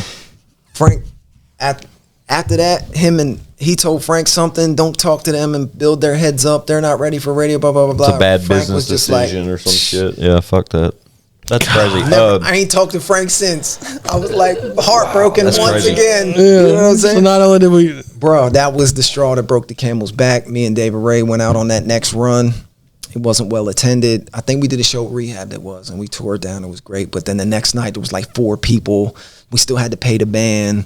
We're fucking pissed. What year is this? What year is the Frank Thomas shit? 2018. See, 2018. See, I've known David Ray, bro, for a very long time. And now, the big hurt came out of nowhere to me during me and Jon Conner and Chad Armes' conversation tonight. But now that as you've told the story just then, I remember David, because David knows I played ball and how into baseball I was, and he was like, bro, you'll never believe who's fitting to back us out the gate, bro. And I was like, huh? Bro, it was the big But I hurt. remember him saying Frank Thomas. It was the big hurt. I wish I could text him right Here's now. I the don't thing, have my phone right? on me. Here's the thing. That was when his commercials for the male enhancement joint was like going crazy. Wow. And then I turn on the show. He's still a commentator on ESPN. You know what I'm saying? So, he's a monster. And in between this busy schedule, he's calling me every day like, yo, Eye for an Eye is the shit. This record right here, we're going to fly you out to LA. We're going to do it big. Blah. He loved No Sleep. He loved all these records on Loyalty. He was like, this record is going to be huge. Y'all are going to be. So, though, you couldn't tell me we wasn't about to make it happen. You know what I'm saying? Yeah. We already had many seeds sown in the game. Yeah. It was just, this is all we needed was just an outside entity to shine the light. And you know what I'm saying? He even came to one of our video shoots for on the Loyalty album, the Larry Bird record. He thought the Larry Bird record was crazy. He was gonna reach out to Larry Bird. Yeah. He's like, Larry's my guy. I'll get Larry in the video. That would have been crazy. Bro. He could have too. Think about that for a minute. No, easily. I used to have a Frank Thomas. Because we shot it, but he was gonna have us rookie card. reshoot it just because he fell so in love with the album. And when when Ron put the kibosh on everything, man, like it Did just y'all ever just get out of it after that? our Or? spirits just we didn't even go to the next run. We said, tell them we're not coming. We quit. Pull the plug. We quit. Yeah. We were done. Me and Dave were riding back like, bro, I'm done. I'm not doing this no more, bro. fuck this shit. Yeah. We'll just concentrate on Damn It Boy. Like that was the you know, once again, I step out there as an artist and get my fucking heart trampled on. You know what I'm saying? It's like, fuck being an artist. I'm just gonna go back to producing. And y'all went back to doing the Damn It Boy thing? Yeah, so we just. And that's when y'all signed a few people? I mean, we had already had guys. You know what I'm saying? We were already. Wasn't Tin Man with y'all? That's what I was gonna ask. we Wasn't Tin Man? Shout out Tin Man. We had He's Tin pulling Man, up soon. Tin Man, Big Chuck. At one time, then we had Anthony Beast Mode, Big Poe.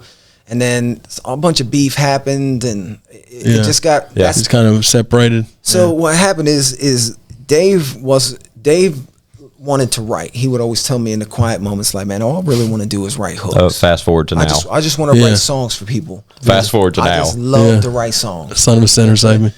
Dude. He did not want to do the label. Right. You know what I'm saying? Yeah. I love he that. tolerated it because I was so passionate, I think. Yeah. He tolerated me bringing in the guys. You know I could see that from D-Ray. And he hosted everybody. We had the studio over his spot. You know what I'm saying? So it was like amazing atmosphere. He was just like, bro, every time we start producing for somebody, then this one beefs with this one because this one's beefing with this one. Politics. You know what I'm saying? And he was like, I just want to be a writer, so I don't have to be involved in all that. I love that. You know what I'm saying? And I got it. You know, and then towards the end of that, like Jelly was starting to come around, and I had the opportunity to produce the Goodnight Nashville record. Love that record. And D-Ray snaps on that motherfucker so hard too. Bro, you should have heard him sing the hook. Man, it was crazy. It was crazy. I want to say I've heard the record before KO was on it, but I don't have it. But I think I've heard it. Either do I, but like I was so pumped about that record, man. I just thought it was like, it was so big. I was inspired to make it because I knew Jelly had a platform, and I knew people were going to hear the beat, and I wanted it to bang like a big Rick Ross record or something. And if you hear it, it's like a big. It's a great record. It's like a big. I hated it was the last record on the album, and I hated. I love that D-Ray stuck around to get on the record. Yeah, because by then in D-Ray's like artist, that was towards the like where he kind of stepped away from doing a lot of that. You know what I mean? Was that? Bro, Goodnight Nashville. I mean, whatever year. Oh, 2019. David had like 12 country records, and he was like, "Man, I don't know." I'm his biggest fan, dude. He was like, "I don't know how they'll receive this. I don't know how they'll receive this." I was like, "Bro, let's just put it the fuck out. This shit is crazy." Talking about Goodnight Nashville. No, his country records. D-Ray's records. Dude. Like David Ray was writing these country records and this different stuff. Like he was just moving in a different direction. You know what I'm saying? Yeah. It's me with the big dream to do the record label. Dave didn't want to do the record label. Yeah, Dave wants to write platinum records. Right. Yeah. So, but like the beautiful thing is like David was more of a writer. I was more of a producer when we met, but I wrote and he produced. But wow, being around each other for 6 years, kind of switch roles. I learned so, and then going back to them Smo sessions, learning from them #1 writers, and then being around David Ray for 6 years, writing stepped all the way up. You know what I'm saying? Yeah. His producing started stepping up. You know what I'm saying? So it's like and then I would encourage him to pick up the guitar because he just developed this. Like he had it. He just had a natural proclivity to play it. You know what I'm saying? Great word. You know what I'm saying? So proclivity. Yeah. so great word. he would grab it every write now and that then. down. He would play some chords. Then the next time he grabbed it, he had a few more chords. Yeah. Next thing you know, he could actually sing and play. He'd I'm get like, more bro, more keep vocal. keep going. You know what I'm saying? And I watched him learn to play the guitar right in front of my eyes over those years. You know what I'm saying? Wow. That's crazy. Because we used to say, imagine if you could play the guitar, and then we don't got to hire all these dudes. You know what I'm saying?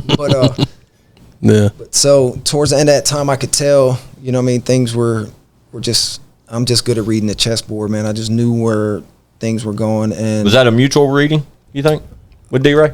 yeah, I just think he got sick of the just doing labor Traffic shit. and constant shit. It's just it's not even the traffic, like because we've been doing that since 18. We Right. all know that. We all know that feeling, having 6 cars outside, Yeah. studio full of smoke. Absolutely. The cops gonna come because of the loud music. You know what I'm saying? But it wasn't even that because we is out in the field now, in the big building, like. My favorite place, probably in the 24 world. acres or whatever the hell it is, 40 acres. I love that place. So now that wasn't the worry. Guns all over the like he could see us people coming a mile away. We were safe. That was not the problem. Traffic and all that stuff. It was just working with these guys and then them going out and starting beef and in it fucking leading the political stuff. And Dave just was like, fuck this shit. And combine that with the just being in a record deal with Frank Thomas. talking about he's about to make us mega, popular and put his resources behind us. And, that would have been like music on ESPN and all that shit. You know what I'm saying? But either way, the big heart. It just, a series of things kind of just conspired to bring all that to a point where my mom was sick at the time too, and my sister called and was like, if you've been talking about coming home, if you're coming home, you need to come home. So I got that call at work, paintbrush in hand. I put it down, left my tools on the job, jumped in my whip, rode home. I literally got divorced that night and drove over to David Ray's and told him he could have Damn It Boy. I said, man, I love you. You can keep it. You got the studio, all the signs everywhere. If I'm going to be in Delaware, bro. I'm out. Mm-hmm. So it don't even make no sense for me to be involved anymore because I'm not doing the long distance thing. We got the $1,000 signs that say Damn It Boy on the wall in your studio. Like, take it, bro. Like, just don't let the legacy die. Just, you know what I'm saying? Mm-hmm. Take Damn It Boy. And I went home. I just once again packed everything I could fit in my car for like the 5th time. And I drove back to Delaware and I turned my phone off and I didn't do music. Only thing I left with, I said, please just let me take the laptop. I don't want nothing else. I don't want the camera. Just let me have the laptop. I need the laptop because that's how I make beats and that's how I edit. Mm-hmm. Took the laptop home, put it in my bedroom at my mom's, and I didn't even turn that thing on for months. Fun fact. So when you got back, you said you didn't do music and you had your phone turned off. How long of a period was that? The whole pandemic. Okay, so like all of 2020? So I took the skills that I learned while working with Dave painting, because now I'm a master painter, bro. I can paint a whole crib by myself your shit in a couple days. You know what I'm saying? Yeah. And like, it's not an easy feat for anyone thinking they could paint a house in a couple days. My homie Danny Rich brought me over and paid me. He had just bought like a 4,800 square foot house, and he was like, "Bro, I need you to paint it because it came in like a stock color." So I painted his crib. He breaded me down, and then his next door neighbor came and looked at it. I need mine done. And was like, I need mine done. Fuck well, yeah. He ain't get the homie price. You know what I'm saying? Yeah. He got the, you know what I'm saying? He got the whop. Yeah. And I made more money in the pandemic damn near than I made, you know what I'm saying, a couple years prior, because now I'm getting the boss money, not the worker money, you know what I'm saying? Yeah. And during this time, I had met my wife, and we had developed a long distance relationship. We're just texting, and she became my best friend. You know, I worked out a lot of just a lot of shit. You know what I'm saying? Like mental shit? Yeah, just from everything. Habit shit? Yeah. Not so much habit shit because I was already on that. You know what I'm saying? Other than she helped me quit. She inspired me to quit smoking. Shout out to the wifey. She's with us tonight. She's a vegan. Yeah. She inspired me to eat You're better. a vegan? Yeah. Wow. She inspired me to eat better. Yeah. You vegan too? No, I try to be. Are you steering towards it? Only time I eat. Is he? Is he really? When I go proud of him, huh? Okay. When I go to Roadhouse or something like that, I'll have a steak. That's like my own. Yeah. But when I'm at the crib, I eat what she eats because I'm like, man, I'll be damned. You're gonna cook a bunch of different meals. You know what I'm saying? Yeah. So and I've grown to really enjoy some of the things that we eat. You know what I'm saying? And Good for you. I don't even miss meat. You know what I'm saying? Right. Wow. But that's a whole nother joint. So this whole time, like, we're talking 4 or 5 hours a night on the phone and while we're working and just really, like, she's becoming my best friend. And I'm now starting to take trips back to Nashville, but I'm just going to visit her. Anybody knew you were in town? What's that? When you came back to Nashville, did you make it aware to like anybody here? Because it wasn't even on that tip. I wasn't even make fuck music at the time. You know what I'm saying? I didn't even know if I was still going to do it. If I'm honest, you know what I'm saying? I was like, shit, I'm fixing to be a painter. Like, I can make like $250,000 at least a year doing this. Shit, I know what Dave's doing. Right. You know what I'm saying? Like, I know I can do it. Yeah, I mean, fun fact, David Ray has had a painting company as long as I've known him, and he still does this day. Fun fact, I have a new set of business cards sitting right over there for him. Dave don't got to write a song on. I'm holding him hostage until he pulls up. Yeah. So, so during this time, like, when I met my wife, she did not know that I made music. She was like, "Are you in a band or something?" Because she was looking at my Facebook page. Okay. Because I was thinking that just now when you were telling me, and I wanted to ask out loud, but then next thing you know, we got to give her a mic. She thought I was a painter.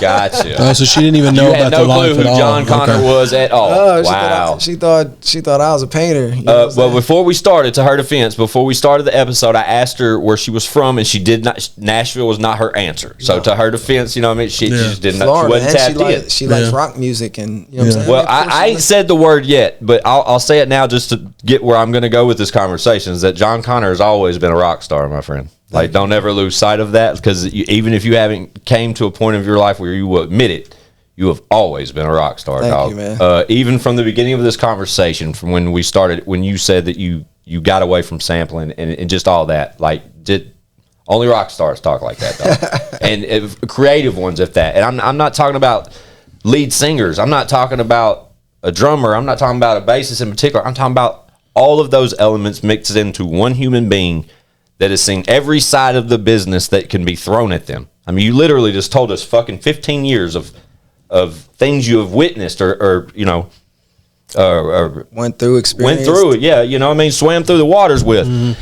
And that word has not been said until just till I said it. But God, I was trying to hold back.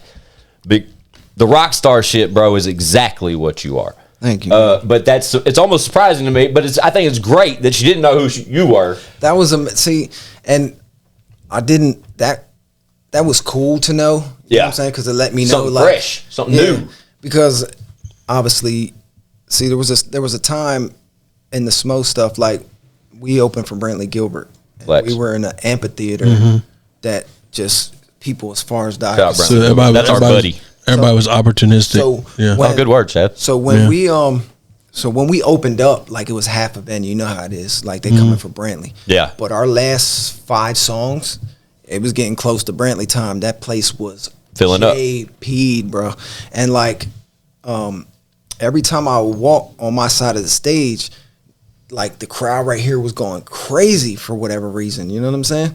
And then, you know, me and Alex always had this thing where we like crisscross because we had the wireless mics and we just were like trying to keep the show hype and, you know what I'm saying? Yeah. And then after we got off stage, it was my job to go help Orig get his table and bring it off the stage and, you know what I'm saying? Like, and I came back on stage and the crowd's going crazy and like, Dan made a mention. He's like, you got your own little fan base out there, don't you? Which kind of made me feel like that might be one of the reasons why I wasn't welcome to continue on in the band. That's okay. I see what you're saying. Yeah. You know, that's just, you know, that's a conspiracy theory that I personally have. But either way, like, but I say it all the time, like, those people, they didn't know who the fuck I was. They just knew I was out there before Brantley Gilbert, that was in Big Smo's band. They weren't cheering for me. They were cheering for the position. Yeah. Most people think they let their ego tell them that they're cheering for me, and they get so addicted to that feeling that's where the whole sell your soul, you know, all that other stuff comes from, because of that feeling right there. But for me, it was a learning experience. I didn't trip off it. I knew what it was because I was around the block 50 million times by then. You know what I'm saying? Like, man, these motherfuckers don't even know how I mean, they're cheering. You know what I'm saying? Like, it's just because of the position I was in that night. You know what I'm saying? So yes, that held weight with my wife because I knew for a fact that had nothing to do with why she was here dug because you. I was in this position because who I worked with. She didn't even know who the fuck any of these guys were. She listens to rock music and dance music and you know, like top 40 type stuff. So she didn't even know country rap existed. You know what I'm saying? So that was definitely off the table. Yeah, but it was more like we both had come out of marriages where, you know what I'm saying, that they just were rocky and, you know, we'll keep it polite right now, but it's like just at the end, so we healed each other. I tell her all the time, she saved my life. That's a way to sum it up. Yeah. And not like I was, you know, off myself or nothing. No, but I was just dead inside. It's like I told y'all earlier. The directions all you were the headed. while I'm doing this, it's like little chinks. Yeah, little broken pieces, man. You know what I mean? You know what I'm saying? Just help mend them pieces. And each time, each heartbreak, each deal that didn't go through, each beat, you know, that didn't get picked up or whatever, or like a big hurt, not answering any more of my calls. It was just, you know, it's like little digs and like to just keep picking at that scab, you know what I'm saying? And man, like being with her, I didn't give a fuck no more. You know what I'm saying? She helped me heal from all that stuff, you know what I'm saying? And I think you know, I'm 5 years older than her. She'll say 4.5. I'm 5 years older than her. Whoops. But, so it's Damn, like, what was that? My phone's sorry. and I've been all around the country. Yeah. I've been in Vegas in the studio with Crips. I've been, which is another funny story that I won't even get into, but it's just like, Yeah. my little Just saying you've been. my little game goofy ass from Delaware. And Seen a little bit of it all. I see some shit, you know what I'm saying? And I've been in meetings with millionaires. I've been at the top of the biggest record labels, all the way down to working at pizza shops with dudes, you know, from other countries and listening to their stories, you know what I'm saying? Yeah. And just taking it all in, you know what I'm saying? And I read like relentlessly, and I watch like the Jordan Peterson stuff or similar things, psychologists. I'm trying to understand psychology so I can work on myself, you know what I'm saying? And couple that with my experience, was able to help her in a lot of situations. And in some of those situations where I gave her advice, she's like, man, what you said worked. Like, you know, like that was such good advice. Thank you so much. And it built a little bit of credibility. Then she started, you know, coming to me for advice. Yeah. And it put me in a proper role, you know what I'm saying, as a man, you know what I'm saying, to be able to be the leader of your household, have that respect from the woman that you're with, you know what I'm saying? And it empowered me. And it helped heal me all in the same, you know what I'm saying? So in this time, of course, being the creative that I am, I made her a song, of course. Broke the long, I think actually that was it. So I hadn't released it or anything, but I just made it for her. And, you know, she loved it. She cried, all that good stuff, make you feel good, you know what I'm saying? And it just like, that spark came back a little bit, you know what I'm saying? From the creative aspect. From the creative aspect, Dope. you know what I'm saying? Then I pulled up the Joyner Lucas track and I slayed that joint. Pause real quick for the Joyner Lucas track. Hang on to that thought. When he gave you the record, did you know at the time yet at all that he was Jon Conner making music? At that point, Okay, so you had figured out that part of the puzzle and knew that he had a creative background. Right. Okay, cool. So you wasn't no mystery at that point. So, but that's the thing. When she started listening to some of my older records, she was just like, why aren't you making music? Yeah. I won't say exactly what she said because it sounds very cocky and stuff, but it's like, she's just like, you're really good, you know, you should be doing your music. So she was always pushing me. I was like, you know, whatever. I'll just produce her now, you know what I'm saying? And so, like I said, over these were during trips. You know what I'm saying? We were visiting, and she would come to Delaware periodically, and I'd come to Nashville. Well, the weeks we were apart started to feel like months, and we were just like jonesing to get back to each other, you know what I'm saying? And enter the fourth trip. Yeah. I go out to Vegas 2021, January.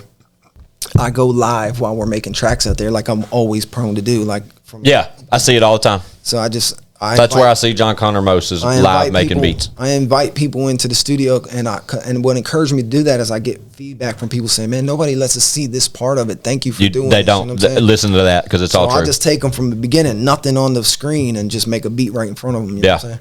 So I do that, and Lenny Cooper hits me up, and he's like, bro, I thought you quit music. I've been calling, damn it, boy, I've been calling everywhere, man. I'm trying to work on my new album. I want to work with you. So I'm like, word, let's do it. So 10 minutes later, I actually was visiting Jess at the time, and I was in Nashville when I get this call, and I get off the phone. And meanwhile, we're having discussions like, I got to figure out how to get back to Nashville. And, you know, I couldn't come back with no money or nothing like that. You know what I mean? I want to be able to, you know what I'm saying? So, or at least a way to provide for myself and all that. I had a little bit of money from painting, but you know what I'm saying? I had to figure out how you was going to make money while you was down there. Because all my work I was starting to get was back in Delaware painting. I was making a little mini mint up there. So he's like, hey, Shannon's going to call you. 10 minutes later. From Average Joe's. So now Shannon's on the phone like, bro, here's what I'm trying to do. I heard you're a free agent.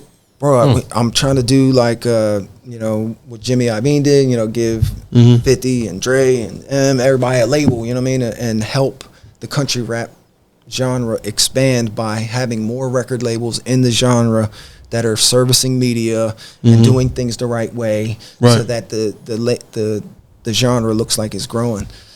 So he offered me a partnership, a little bit of bread, an office to work out of. I get off the phone. I have a way now. Back to Nashville. Yeah, it was you a know prize package at that point. So now I have a way to do my thing, and it's in music. Yes. Of all things, you know what I'm saying? Yeah, put the paintbrush down for me. Gives me a way to get back down here to the woman that I've fallen in love with and my best friend, you know what I'm saying?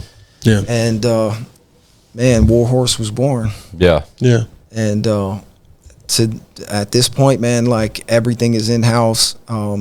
You know, I love the guys over at Average Joe's. I still have I don't have an exclusive distribution agreement with them. I still have the ability to put out records with those guys. But, you know, over the last year and a half, I was working there every day. It gave me the opportunity to, instead of painting all day, make beats all day. But you're painting, you're just music. It's just music version. Now it's just from the time I went, and people are coming through like Brian Martin and all these guys that are coming through the studio. Yeah. You know, that are just on their way to go see somebody, hear the beats bang and pop in. Oh, Jon Conner, what up? You know, that I had never met or whatever. You know what I'm saying? And I end up doing Lenny's record, and you know, spent the whole 2021 kind of getting Warhorse built, getting the logo. You know how it is. You starting a brand all back over from the beginning. It was just time.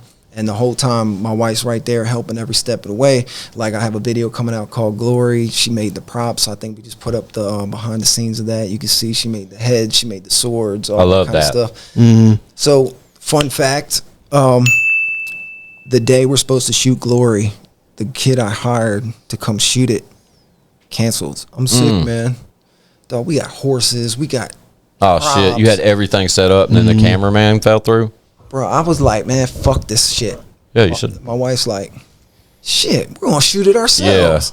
Yeah, I was sure. like, my baby, let's go. Let's go for sure. fucking shoot. So we're hit like, she's on a horse. I'm next to her like this. Then I hand her the fucking phone. She's on That's her how we horse. shoot ours. Fuck yeah. The 13. We had On horses and everything, me and Chad. We had tripods set up. We're like, dude, and then the horse takes me out to the field, wouldn't listen to me for like 5 minutes. Everybody's bagging up. You know, it's on the little thing we got out. But just now, like, making videos, now she's become, I was like, well, fuck it. You can just shoot everything then. You know what I'm saying? Because she's, as you saw, so she's creative in her own right. She bakes cakes. Dude, pause. Look, dude. Okay, so when people come through here, they don't just burst through the door with gifts, okay? Right, now, we have been blessed with gifts in the past, and they have not been forgotten. Trust me. Shout out to Jonathan Craig. Shout out to anybody that's pulled up and gave me bags of pot. I don't give a fuck what we're talking about. Liquor. Hell yeah. People show up with bottles of liquor. You know what I mean? It's like a thing. Somebody just knocked on the door with beer. Somebody, if in fact, someone did knock on the door with 2 6-packs of some weird alcohol beverage. And I don't drink that shit. But anyway. None of us drink beer, but appreciate you, dude. Right here, watch this. That is what she showed up with. I'll give you some credit too, I guess. Well, she showed up with that. Do it, but everything else, that's all her. That's what she does. Look at that. So we're on the phone, and in the beginning, and I'm like, yeah, I bake. You know what I'm saying? She's like, yeah, I bake. You know, she's telling me she's baking. I was like, yeah, I like to bake. I bake too. I used to make cookies for my son and all that kind of stuff. And then I see some pictures of her cakes. I'm like, oh, there's levels to this shit. Yeah, you bake. I'm just fucking around. Right. You fucking bake, dog. Like, and like her cakes are just like works of art. Yes. So that's it. Give me pictures of a couple, and I'll spin them in right here. But showing the one that you brung us, like it's showing right here on screen, or it did a moment ago. But then, like, we were in awe about that one. And John's like, bro, like this. That's nothing compared she made to y'all what she cake, does. dude. But like, let me show you what she can do. And he showed us a few pictures of some stuff she's done in the past. Here's and the like, problem. wow, that's crazy. I had a brilliant idea to like, hey, let's take him a cake like 3 days ago. I didn't give her no time. If I'd have thought this a week ago, it would have been way more elaborate. You know what I mean? That she made that over the last 2 days. It's like, fucking amazing. Yeah, I don't even want to cut it. Taking care of kids. You know what I'm saying? Both my kids went to bed tonight without eating it because it will not get cut until I get that footage that I just showed. Yeah, that's how that works. Well, but I can tell you, it's beautiful, just as good as they look. It's amazing. Yeah. I want to just pick the microphone up. It's edible. Hell yeah! I want to pick I'm gonna pick it up and then bite it. So hell, she said in your mannerisms, you was just like, I want to pick. It's a microphone, man. It's a cake. What the fuck? I know. I really appreciate it. It's amazing. It's awesome, man. Yeah, it really is. It's really cool. So you can find her on on socials and Batter the Box. Yeah, text that to me and we'll put it in the description below for this drop. All the stuff that she does. So I can't wait for Amy to see it. I've encouraged her to follow that dream, and you know, our end game is for obviously me to be running Warhorse, her to be making her cakes. Yeah. Oh yeah. And just being creative and being us, and like I said, every video now is a chance for us to make a memory. We go out to dinner afterwards. We're usually drinking some kind of something on the set, which is the only time we really ever drink. But we'll have a Mike's Hard Lemonade or something because we're lightweights. We drink something, get a little buzz, shoot, have fun. You know what I'm saying? Mm-hmm. And it's just now it's fun again. Like I'm having fun making music again because I don't need it to make money anymore. I don't need to rap to make money. I make great money doing. I have Workhorse is my paint company. Warhorse is my record label / production company. Content. I make enough money producing and painting and all that kind of stuff. Okay, so you're still doing the painting. Got you. Okay. I do it when I can. It's not my main source of income, and I don't have a bunch of employees where I can keep it running right now. So if I can, I'll push pause every now and then. If the job's big enough, I'll push pause on the music. Like I'm go do this, Like you can probably see it. I've been painting. Some bags are worth chasing. I get it. So currently chasing a nice one right now. But like that's making music for me again. That spark. I took away all the need to be famous. I took away all the desire. I don't have any more desire to get out on the road and tour. Will I ever do live shows again? Maybe, but it's got to be right, and it's more likely going to be like a theater show. Because the environment for me to showcase what I do is not a loud club or bar with people drinking and not there. They don't care about the music. I want to be in front of people that came there to hear what I do, hear the bars, appreciate the songwriting, appreciate the talent that's on stage, and the bar, club, you know, isn't that vibe. It just is not that vibe for me. And it's just about, I got to the point where I said, well, I don't want to be 70 years old, 80 years old. Well, hear her tell it will be 100. I don't want to be laying there like, man, I wish I would have showed them what I could do. Oh, I'm the same way, bro. I feel you on that one. I don't care if I get famous, bro. I'm not trying to be everybody's favorite rapper. I don't care. I don't care if you think I'm not. I don't care. I know what I can do. And the only people that say I'm whack is the haters. You know what I'm saying? Like if you do music or you enjoy the art of lyricism, there's no way you can listen to what I do and not say, bro can do it. You know what I'm saying? So having that confidence and that, you know, knowing these things, like it's put me at this peace that I have, and a lot of it is attributed to my wife to get to this point. But it's like I'm just making music because I love it, and even if 5 people, I don't even care if just my mom and my close family, because they were heartbroken when I stopped making music. They're like, man, yeah, all the guys you produce are really good and stuff, like, but they're not you. And I'm like, yeah, I know, but you know, and I was so hurt, I was so let down as an artist that I just quit. I just stopped, and then when I got back into it as a part of I49, a group, it all came to you know what I'm saying? It was just, it kept breaking my heart, you know what I'm saying? So I'm not putting it in a position to do that this time, because I don't care if I sell one record. I don't care if my Spotify is pop. I don't care. It is, by the way, flex. But like, I'm just making videos because it's a chance to make a memory with my wife. I'm half these new songs are about my wife or to my wife anyway. Like, you know, or inspired by her, or I just can't wait to hear it and hear what I done. You know, shout out to the wife. Yeah, for sure. Yeah, So just like, for creating that type of inspiration in you, John, is dope as fuck. Yeah, man. You know what I mean? Especially for you to go dormant and almost go hiatus and that type shit, and then for it to be sneaking back to the city just to see her. I was in a dark place, man. Like, I think that's dope to you would never know it. just be open about that. You know what I'm saying? Because in longevity, a lot of us search for that most of our lives and never achieve it with a certain individual. You know what I mean? I'm lucky enough to be with my old lady for 12 years of our lives. But we lost sight of each other for 2. It was the worst 2 years of my life. But I've known you for a long time. Yeah. But from afar. Used you know to what I print mean? on my Damon Boy covers. Absolutely. I have that relationship with a lot of people that come over here that lead up to better relationships. You know what I mean? Like Jon Conner's the homie when it comes to, if you ask Squints what I think of Jon Conner, it's the homie. He's always been the homie. He's always been a phone call away. I could always reach out to Jon Conner and he's going to reply. Like that simple. 100. But this is the longest I've ever sat and talked to him. But I love it. To sit and hear you talk about the 4 elements of like, you know, your sets back and forth from Delaware to Nashville, but ultimately with all the years attached to it, and you sprinkle in all the elements of like learning and just absorbing different pieces of talent in these. I don't want to keep saying this country rap shit because I've labeled you a rock star once in this conversation as well. But just from a creative mind, like just from the element of creativity that you have from sound to lyricism to putting on a show to, you know what I mean? All of this, when you ball all that up and lose sight of it almost entirely, but to come back full circle and land back here and to find what you found and to harness that and to really like sit here on I got some shit to say, finally, and tell us that that's ultimately the reason why you're probably even in that chair right now. Bro, I'm telling you, it is. It's 100% fire, the reason. Like she even had the kids that's say fire. To ask Jace every day, because my name's Jace.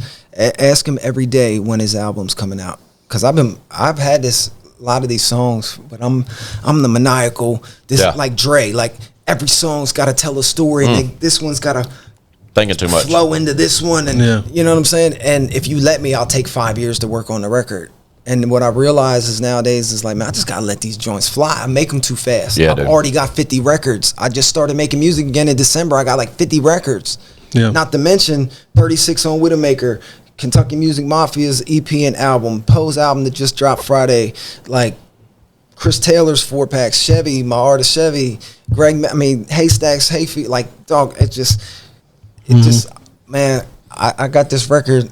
The new album. It's called Nakatomi Tap. Well, it's one. What's the new album's name? It's called Ghost in the Machine. That's it, Ghost in the Machine. I was just staring at the cover for 2 weeks Ghost in the straight. Machine is basically, for 25 years, you've been listening to me, you don't even know it, because your favorite rapper's been rapping to my beats. You know, I throw lines to many of your favorite rappers, make the beats, help with hooks, melodies. You know what I'm saying? And it's like, I just been the ghost behind the scene. Yeah, you know what I'm saying? I said Wizard of Oz earlier. And part of my frustration and part of the hurt feelings is like a lot of these guys that I go so hard for, they just don't beat my drum. They won't like in hip hop, like with Premier and RZA and all, like the producers are, you know, they're like, you're a genius, you know. They're shouting the producer at the beginning of the records. They're beating the drum. They're telling everybody, yo, he made the tracks, and it's like, I just never seem to. More of a partnership. Yeah, I never seem to get that love from the guy, and that's fine because I'm hired to do a job. So whether you shout me out or not, I'm gonna still do my job. But I'm a human. I have emotions, and when because like when someone does something for me, I will beat their drum louder. Like, dude, I ain't even on these guys' records, and I'm sharing it. Like, I'm making the beats, I'm mixing, mastering, I'm in there giving them life advice. You ask anybody that comes work with me, it's an experience. I produce records, but I also make them better human beings, and I learn from them. They make me better human beings because there's a spiritual thing that happens during the course of making music. And a lot of these guys are younger than me and haven't been around as long as me, and they might be frustrated or they might be whatever it might be, and I give them game, and I try to slow their thoughts down and say, hey man, you got to be prepared for the long haul, you know what I mean? And just feeding them game and helping them make music and helping them bring their dream to life is fun for me. Getting into other people's brands and trying to help them assemble, you know, their logos and their artwork, you know what I mean, and their sound. Just teach them how to build a brand. Right. I enjoy that aspect of it. I love that part of it. I love being a producer for that part, and I develop these really strong relationships with many of the people that I produce, and you know, it's just a very rewarding thing for me, you know, to do the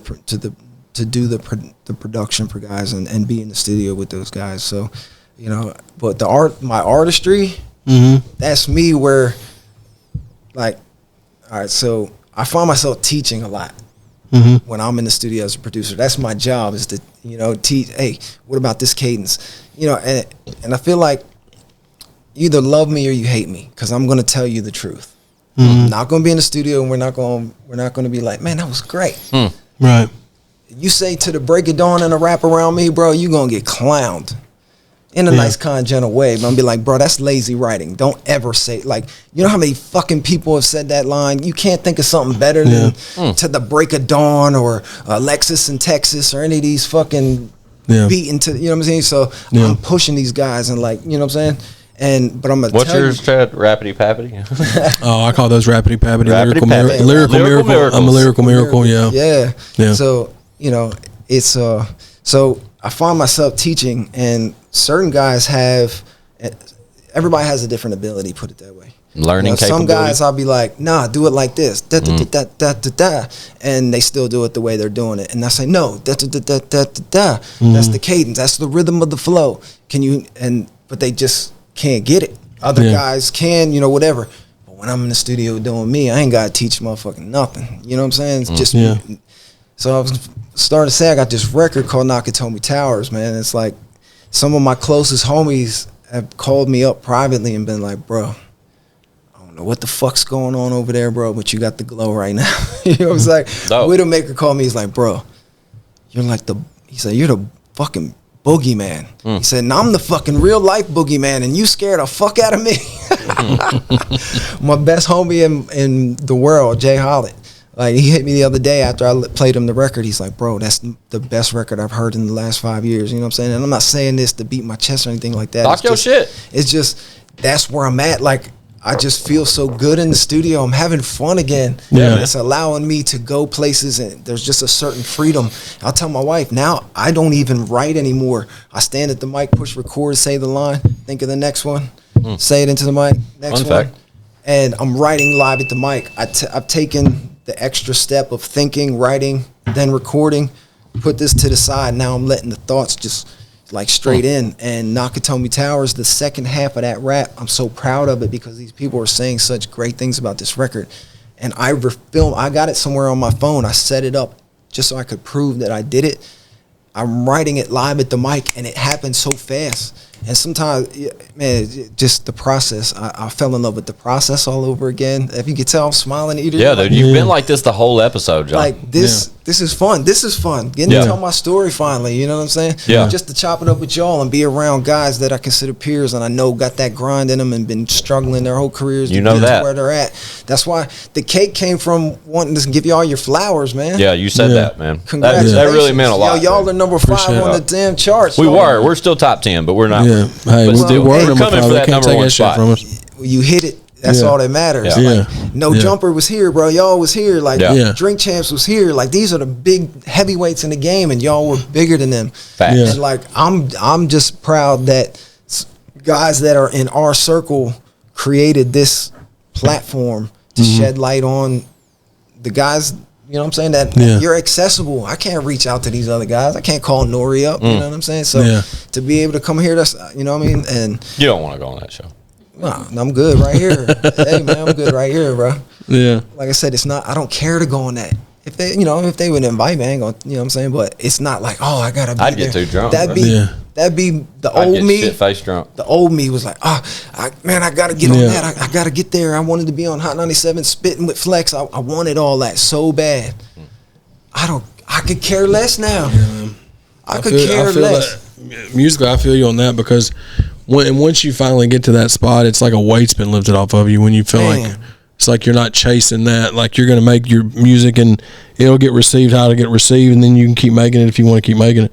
But like when you were saying you was in a dark place, it was when you wasn't making music, right? I'm saying that because my boy Broadnex had a great saying. He was like, man, when I can't create, baby, I get sick. I get sick. And I took a 2-year hiatus and didn't make music, and I was sick. That I was on drugs whole 2 years. He didn't make music, and he didn't cut his hair. Yeah, that too. I mean, it was just as long as your hair. Fuck. Yeah, it was long, dude. I had a mental break. I was burnt out, dude. Like, he's got hair too. But I was sick that whole time too. So I feel you on that one. I resonate with that tremendously. Yeah. I resonate that because you're an artist, regardless of like how long you keep it. hidden or tucked away. Like once it's always going to be there. Yeah. That flame will always be there. It just may be out. You just got to relight it. Yeah. You know? But it can always burn bright. I was just saying. If you've been on tour with me, if you've ridden in a car with me longer than an hour, everybody gives me hell because I drink so much water. Yeah, man. Bro, He just started off, dude. I thought something was falling off the wall. Man, they call me baby bladder, all that shit. You know what I'm saying? Dude. So anybody that's ever, like all my close homies will bag the fuck up if y'all keep that in. But not to cut, man. I feel bad because you was going down the road. No. I was in a dark place. And for sure. But yeah, I feel you more than you could possibly know. Yeah, dude. Like I get it. That's when you said that. I was like, man, I know it again because I was just talking to Broadnex, you know, from where he's been. He ain't been doing nothing for the last few months. He was like, that's what he was telling me. He's like, man, when I can't create, I get sick, man. I get ill, and I know what he means. He just you get that cloud because you're not getting to do what you love doing. That's your release and your therapy and all kinds of other stuff. You know. When did we say this episode drops? 21st. The 21st, and the album Ghost of the Machine. 23rd. See, this was strategic. See, Jon Conner, we set this up, and I told him, I was like, bro, if we get this in and we record it now, we could put it out this date, right before the album. Yeah. And I'm glad we did it like this, Bubba. It gave me and Chatty a couple of weeks to kind of mentally prepare for our sit down with Jon Conner. Yeah. Because I knew there was it was a long story. It was a lot we could cover. You know what I'm saying? And we like I told y'all, we talked about all kinds of shit off camera for 45 minutes to an hour just bullshitting. And I appreciate your patience setting up tonight and shit. Yeah, and I appreciate the cake so much, man. But I appreciate you pulling up, dog. I've enjoyed having you tonight. I'm sure I'm speaking for Chad. Yeah, for sure. It's been a blast, man. Yeah, but sure. There's a lot to the story that I just never had sight of, man. In reality, you know what I mean? And it's been a long road, bro. Yeah, definitely. And to get it from your perspective, man, and just sit back and just hear you, like I said, man, this is the longest me and you have ever sat down and really just communicated. You know what I'm saying? Us too. For sure. And I think that's important for us to throw out there because a lot of people we bring over here, like I said it earlier when I was touching on this. I said that Jon Conner's the homie. He's always been a phone call away. And that's facts. I could always reach out to him, especially if I needed some tracks or if Chad needed some records or if we needed something. Like, it wasn't like that. It was just like, I've never had the opportunity to really sit down and get to know you. You know what I'm saying? And now that I've had that opportunity now, and then for you to bring your lovely wife over here and her bring us that amazing fucking cake. Yeah, man, I've just really enjoyed y'all's company tonight, man. Thank you, man. I've enjoyed this tremendously, man. And like I said, just to see, I am not one to hate in any. I applaud what you guys have been able to do, man. And appreciate it, man. It's not only great for our scene. I'm just happy for y'all. Yeah, I appreciate that, dude. We're working hard. Wherever you get success and you putting in the work and the consistency, you said in one episode 161. Yes. That's what this is. Yeah, like that's work. Yes. That's a lot of editing. That's a lot of filming, and I'm sure there's been times hard drives go down or camera, whatever. All facts. For sure. So it's like persevering through what it takes, and I think you said 4% of people make it this far. And, yes, that is an accurate fact. I mean, I think that's true in everything. Yeah, you know. No, you're right, man. So just consistency and being willing to put in the effort, and at some point you will see it turn over. See, I've learned that success, they have something called comparative suffering. I don't know what the term is in the opposite direction, but if you're constantly comparing your success to somebody, like if I was always going to hold my career up to Eminem, it would never be good enough. Yeah, you'd never be happy. That would suck. I will never be happy. Yeah. You know what I'm saying? I had to define what is success for me. Yeah. What I realized at some point was when I came up, I wanted to be somebody's favorite rapper. Well, I have had people tell me that I'm their favorite rapper. Yeah. But it didn't feel like I thought it was going to feel. Yeah. Because I realized that also came with I was supposed to be rich too. You know what I'm saying? Yeah. So it was like, really, I was dreaming that I wanted to be rich. Yeah. You know what I'm saying? Or I wanted to make money. I wanted to have money. I wanted to buy my mom a house. I always told my mom all that kind of stuff. You know what I'm saying? So I had to separate the money. Once again, going back to just having fun with the music, I had to separate the money from the success. The money is not what makes you successful. I've achieved top 10 Billboard records. I've made money. I've been told I'm somebody's favorite rapper or producer. There's people call me a country rap Dr. J. All these wonderful adjectives. You know what I'm saying? That I have achieved so much, and I come from a place where very few people ever do anything cool like this because there's no environment for that. There's no opportunity. Yeah. It's a banking state. It's a state of no sales tax. You know what I mean? It's got some of the best incorporation laws in the country. So there's a lot of like big companies that come there and incorporate. So it's a very suit and tie type of spot. Well, Delaware's cool. It's like the top is like that, then the middle is all farmland, and the bottom is all beach. Believe it or not, in that small little. That's crazy. So it's like 3 different cultures in that one little tiny state. But I'm from the top. I'm from like 30 minutes outside Philly, and from Newark. I was born in Wilmington, but grew up mainly in Newark. But yeah, man, it's just coming from where I come from to make it to where I'm at. I feel successful. Yeah, for sure. That's the most important line you can fucking say, bro. Yeah, that's all you can do, man. You know, wherever the money comes from, I don't care if it comes from painting. I don't care if it comes from music. It could come from wherever. You know what I'm saying? Just that self-worth. Because that's just going to be, that's the desire as a man to take care of my family. So I'm going to go get the bread.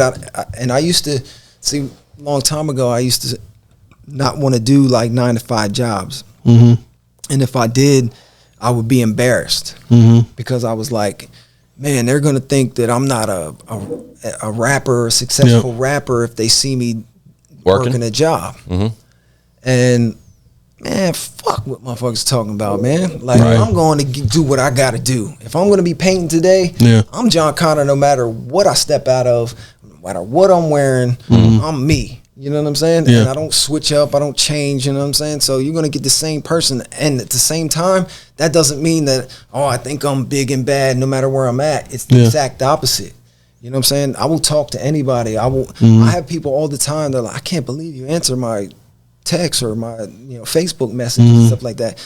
Like, I never wanted to be the guy. And it's funny because one of my artists, Chris Taylor, he hit me up for months. Months. And I finally read something one day, and I hit him back, and I was kind of like, I don't know, it was just daily grind, and it's just another artist saying, if I could only just be heard, all that kind of stuff. But something about that day had me reach back out to him. I'm like, look, bro, you don't got to be in Nashville to make your dream happen. Just write and record music. Do what you got to do to get it on the streaming services, and just push. And they're going to come to you. Right?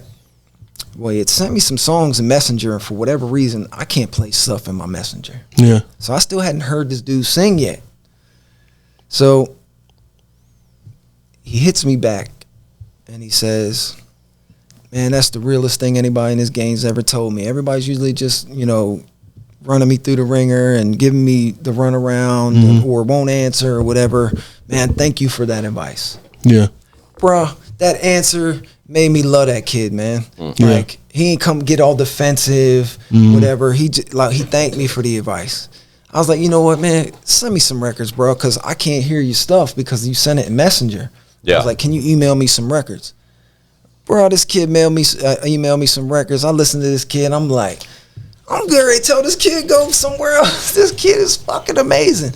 So it's like, I'm thankful that life has taught me the things that it has, because I never want to be the dude that's like, I passed on the Beatles because I thought I'm Jon Conner. I'm not listening to that. You know what I'm saying? I listen to everything that people send me. Even if it takes me 3 weeks, I will at least give it 10 seconds. Because you never know. I only need 10 seconds. Bro. You never know. You know what I'm saying? Like, I can hear, it's just from doing this so long, I've recorded everybody from their first time in the studio all the way up to, legends, the guys, you know what I'm saying? So I can hear right where you're at in your progression. I can tell how long you've been doing it damn near if I just hear you for 10 seconds, and I can hear if you got it or you need some work, you know what I mean? And obviously we're all looking for the guys that got it, and he has it. But it's just a testament to the fact that, you know what I'm saying, like, I will take the time to listen to everything, because I don't want to miss the guy, because my ego is like, oh, I'm not listening to this. He's a nobody or whatever. Right. You know what I'm saying? You never know. This none of anything I'm saying. I'm just passionate. You see me all hyped up when I'm talking, or if I'm beating my chest. Like, I swear to you, it's not like I have Chad my beats ego his chest firmly all in the time. chest. Well, I tell my wife all the time, I'm like, the only place I enjoy beating my chest is when I'm behind this thing. Because I know what I can do, you know what I'm saying? Yeah. And you know, when it's time to battle rap or bars, like it's just ingrained in us to just talk our shit, you know? Right, for sure. The competitive, Outside of this, man, I swear to you, I enjoy learning from people. I try to learn. It's like I said, one of the new records. You can at least learn from somebody what not to do. Even if you can't learn something from them, maybe you can learn what not to do. Yeah. So, you know, I approach life and I approach people and my relationships with people very humbly. You know, because we all have a story, we all have our gifts, we all, you know, somebody just might be early in their journey and they're not who they're supposed to be yet. So I'm not going to treat them anyway just because they're not who they're destined to be yet. You know what I'm saying? Yeah. So I try to give everybody that respect, and you know, there's going to be times where it's not shown back, but you know, Fuck them. You know, but at the same time, I'm just going to really just move away. I've had to, you know, my wife didn't come up in this environment, so there's times like she gets so angry when people leave negative things about me. You know what I'm saying? And I've had to explain, like, look, don't worry about me. Like, I got alligator skin now. You know what I'm saying? Like, I've been told I'm whack, no, everything you could possibly say under the sun. I've been through it all. I do not care what they're saying about me. Yes, I'm human. The first thing when you first read it, I'm not gonna lie, you first read it, everybody does it. You get that, man, mother. But then I'm like, I'm an asshole. Bro, I'm like, yeah, they're right. I swear it's going that quick. That feeling, you know what I mean? Because I've taught to just take that energy and just get it away. Because if I let that energy, then I might say something crazy to her, or it just takes you it just takes you out of your vibe, out of your vibe, your joy. You know what I'm saying? And I'm not gonna let anything steal my joy, especially some internet that's not even real. It's not even real. So I told, don't reply, don't read. Just, you know what I mean? Just say, hey, thank you for didn't get. So she had her first taste of on her Batter the Box page, somebody like talking shit about her cake, and she just she sees what I do. You go into attack mode? No, she did the exact opposite. I'll just thank people for this. Sorry for your experience. She's like, oh, I try to do better. Thank you for your engagement. 30% you know what I'm saying? Because if people take time to do something like that, when you know that you didn't give them subpar stuff, that's just something that's wrong with them. Well, what I noticed, most of those people are put here just to piss people off. What I noticed is like, when, yeah, she made like this Starbucks cake for somebody, and it was like somebody talking. Either way, it's like when you don't return that energy that they're expecting. They want to get into a little tussle. It's like whatever it is, they're having a bad day. They want to go back and forth or whatever it is. You know what I'm saying? So they're picking at probably like 5 or 6 things. Yeah. And whatever shows them that energy back. And they're doing it to 60 different people. Absolutely. But when you send them back the energy they're not expecting, I think it kind of makes you feel stupid. Because I've done it where like I fire off and somebody humbly, you know what I mean, kind of responds and maturely responds. And you're like, damn, I came in a little hot there, huh? It kind of makes you feel like, damn, I feel like a dickhead. Yeah. You know what I'm saying? But if the energy was turned negative, you would feel like you was, you know what I mean? Like you didn't do anything wrong. Like you would engage, and that's what that interaction would be. But when somebody deals with you from a different place and almost put you in your place without put you in your place, just with their energy, now you feel like a dick. You know what I'm saying? So like I enjoy doing that now. Like when somebody responds, put them in their place. I try to be as nice and as humble and kind to them. Like it's a game now to see. You've had great energy this whole evening. You know what I'm saying? Yeah, I'll give you that. Just how much good energy can I send them back? Just so I can try to make them feel like, you know what I'm saying? Yeah, I feel you on that one, dude. That's what I try to do. You know, it's just good vibes, man. No, good vibes. That's what I'm saying with the energy you've brought tonight, bro. Like I've seen you over there with pure excitement. You know, I mean, you've talked about pretty much every element of your. I wouldn't say every element. There's plenty that we've touched on while you've been here. I'm glad we've had the opportunity to cover some of the things we've covered, and ultimately, though, sprinkling in that rock star element late into the conversation, man, and just seeing the true passion you have for this thing we call music is and I hope you don't ever lose sight of that again, at least not for any time soon. You know what I mean? At least not till you just don't want to do it no more. Well, I have to say at a certain point, man, I don't know if I'll ever be able to stop being creative. I enjoy it so much, but like I relentlessly work. Yeah, of course. Trust me. And there is going to be a point when some of the fruits of the labor give me a little bit more freedom. Yeah. That, you know, where you can relax. Take more time. Yeah, of course. Well, it's just I want to see things. I want to go do things, and you know, me and my wife have a lot of dreams and a lot of yeah. We want to go experience different cultures, go to different countries, these types of things, and I can see myself never fully getting away, but I am going to at some point, you know, take the time, step away to do that kind of, you know, enjoy more time with my wife and enjoy more time with the family. Go visit, do you know what I mean, and not be such a workaholic. I mean, it's hard because it's ingrained in me just to get up and go after it. Like I said, I get it, man. You know, I have the kids at school by 7, and I'm in the studio by 7:15, 7:30. Yep. Right. And like I said, most of the guys bust my balls because if they want a session with me, I'm like, yeah, be there at 8, eat that, and they're like, what? I don't even wake up to. I'm like, well, shit. That's when your brain's the most active, when it's rested, and you'd be surprised how much better you feel in the morning being creative than at night after you've gone through a full day and you've gone through all these range of emotions and you're tired and then now you're going to try to write some records. You know what I'm saying? Like, try it when you're fresh in the morning. I bet you change your whole perspective on that. Buddy of mine, G Money, he preached that to me and a long time ago. He hit me at like 9. He's already 3 songs deep. I'm just, you know what I mean? Just waking up. Yeah. And he'd be like, bro, this is the best time. Nobody's calling your phone. Like everybody's sleeping. Yeah. So I love it because, you know, before the day happens and before everybody starts hitting me up, hey, what's up with the artwork? When's this release date?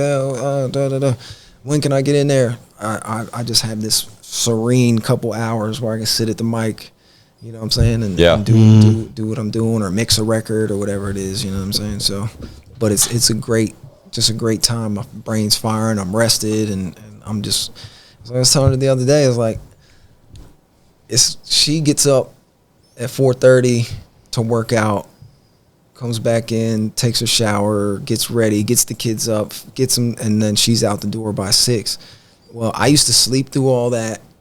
And then my alarm would go off at 6:24. I set my alarms at weird times, and it just works better. It sends her OCD and frenzy. 6:24, yeah, that is. So I'll get up, get them to school. But now it's like when she wakes up, I'm up. Like, I'm so excited, you know what I mean? Just to be up and the energy and then to get out to work and looking forward to the day. It's like, I can't even sleep once I got my time. You know what I'm saying? It's just such a, you know, that energy is so great. You know what I'm saying? Because you enjoy life. You feel like you have a purpose. You feel like you know, it's just, I'm in a really good space, man. We moved the studio from Average Joe's to the backyard. So, right next to the crib, yeah. Right. So it's not in the crib because I've learned that lesson. Yeah, but, it's out back, and we have a good time, man. That's dope, man. I tell all my artists, I'm like, man, we're gonna make $1 million in this little box. I don't doubt you. I believe in you. But you got the new project, man. Y'all will have the link to. No, it comes out Wednesday. Right. Maybe it's Thursday. I did it on a Thursday. My fault. We'll put the link. We'll put the link to his Instagram, and like he'll give us. You probably got like a smart link or something you send us. Well, I've got the art came up when you mentioned the album earlier. Yeah, we'll make sure it's in there where you can get to the link to where you can go get it when it drops. So I I feel good about the record. It's 10 songs, and just me. I produced everything, recorded, mixed, and mastered it. Just wanted to. It's me. You're getting me. I didn't. You know, I have all my Ratty Friends compilations that I'm doing. I need y'all on that, man. I'm doing 4 right now. I don't rap, dude. Yeah. You can do an intro. You know. Oh yeah. Because Leroy was on the last one, I think. Wasn't he? Yeah. Hell yeah. I got him on a song with Colt. Colt actually hit me up. Was like, yo, this dude Leroy Biggs. He was putting me on to him. He's like, hell yeah. So I put that record together with them guys. Colt owes us a sit down. He needs to pull up over here. We spoke to him about it before, but he still has yet to happen. He said he's going to hit me back whenever he gets back in town. I can honestly tell you, man, that's a hard working dude, man. Yeah, no, Sure. Days on the road, man.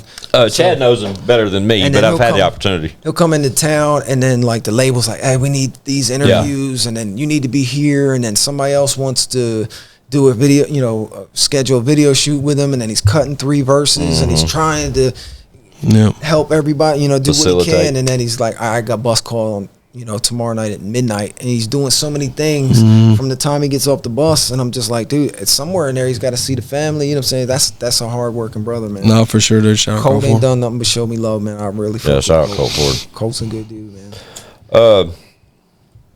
Yeah, so is Jon Conner. Yeah, man, it's been dope, dude. Has been dope. I've enjoyed this night, man. Normally, only a select few make it to 2 hours, man.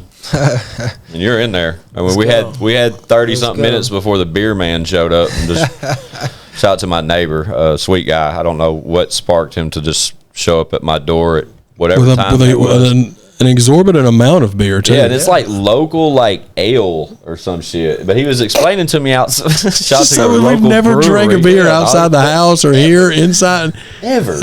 Random, Dude. But but the way he was pitching it outside, it was that he like works for a brewery or like a delivery or something. Okay. Because he was like, bro, yeah, any kind of beer, bro, you need, just let me know. I usually get you. See, I like when people do that too, because it's Nice guy, super nice guy. You live so close, and sometimes we don't take the time to get to know the people around. Yeah. us. That's the only one I talk to. Yeah, He's cool. He's cool as shit. He is cool. that's cool, man. Yeah. But it's so random tonight, though. I don't think he's ever knocked on my door in the last year and a half I've known him. And he just, during Jon Conner's interview tonight, 30 minutes in, we were on a wave, too. Where y'all saw it where the commercial came in, probably. It's where the guy knocked on the door just with fucking beer. But, yeah, shout out to the beer guy. Shout out to the cake lady. I really look forward to cutting that cake. Yeah, Jess is I amazing. don't look Batter the forward to box. it. Y'all go check that out online. Yeah, we'll make sure all that's below too. Her Thank you, Instagram man. or something, man. But we very appreciate you, John, pulling up, and we appreciate you bringing your lovely wife. We appreciate you changing his life. And dude, just know though, if you've seen the show before, once you get that chair, it's yours anytime you want it, Bubba. Anytime you got some shit to say, you come see me and old Chatty or whoever else is over here, and we'll do it again. Okay? Yeah. Yeah. Ghost of the Machine available this week from Get Jon that, Conner. man. Yeah. Check me out. Tap the fuck in. It's been a pleasure having you, man. ChadArmesTV back in the corner. Big hurt. Shout out to Big Hurt. Big Hurt. Y'all know me, Squint615. Our guest tonight, Jon Conner. ChadArmesTV.com. I got some shit to say.com. Chad Arms. Get us out of here. Bow.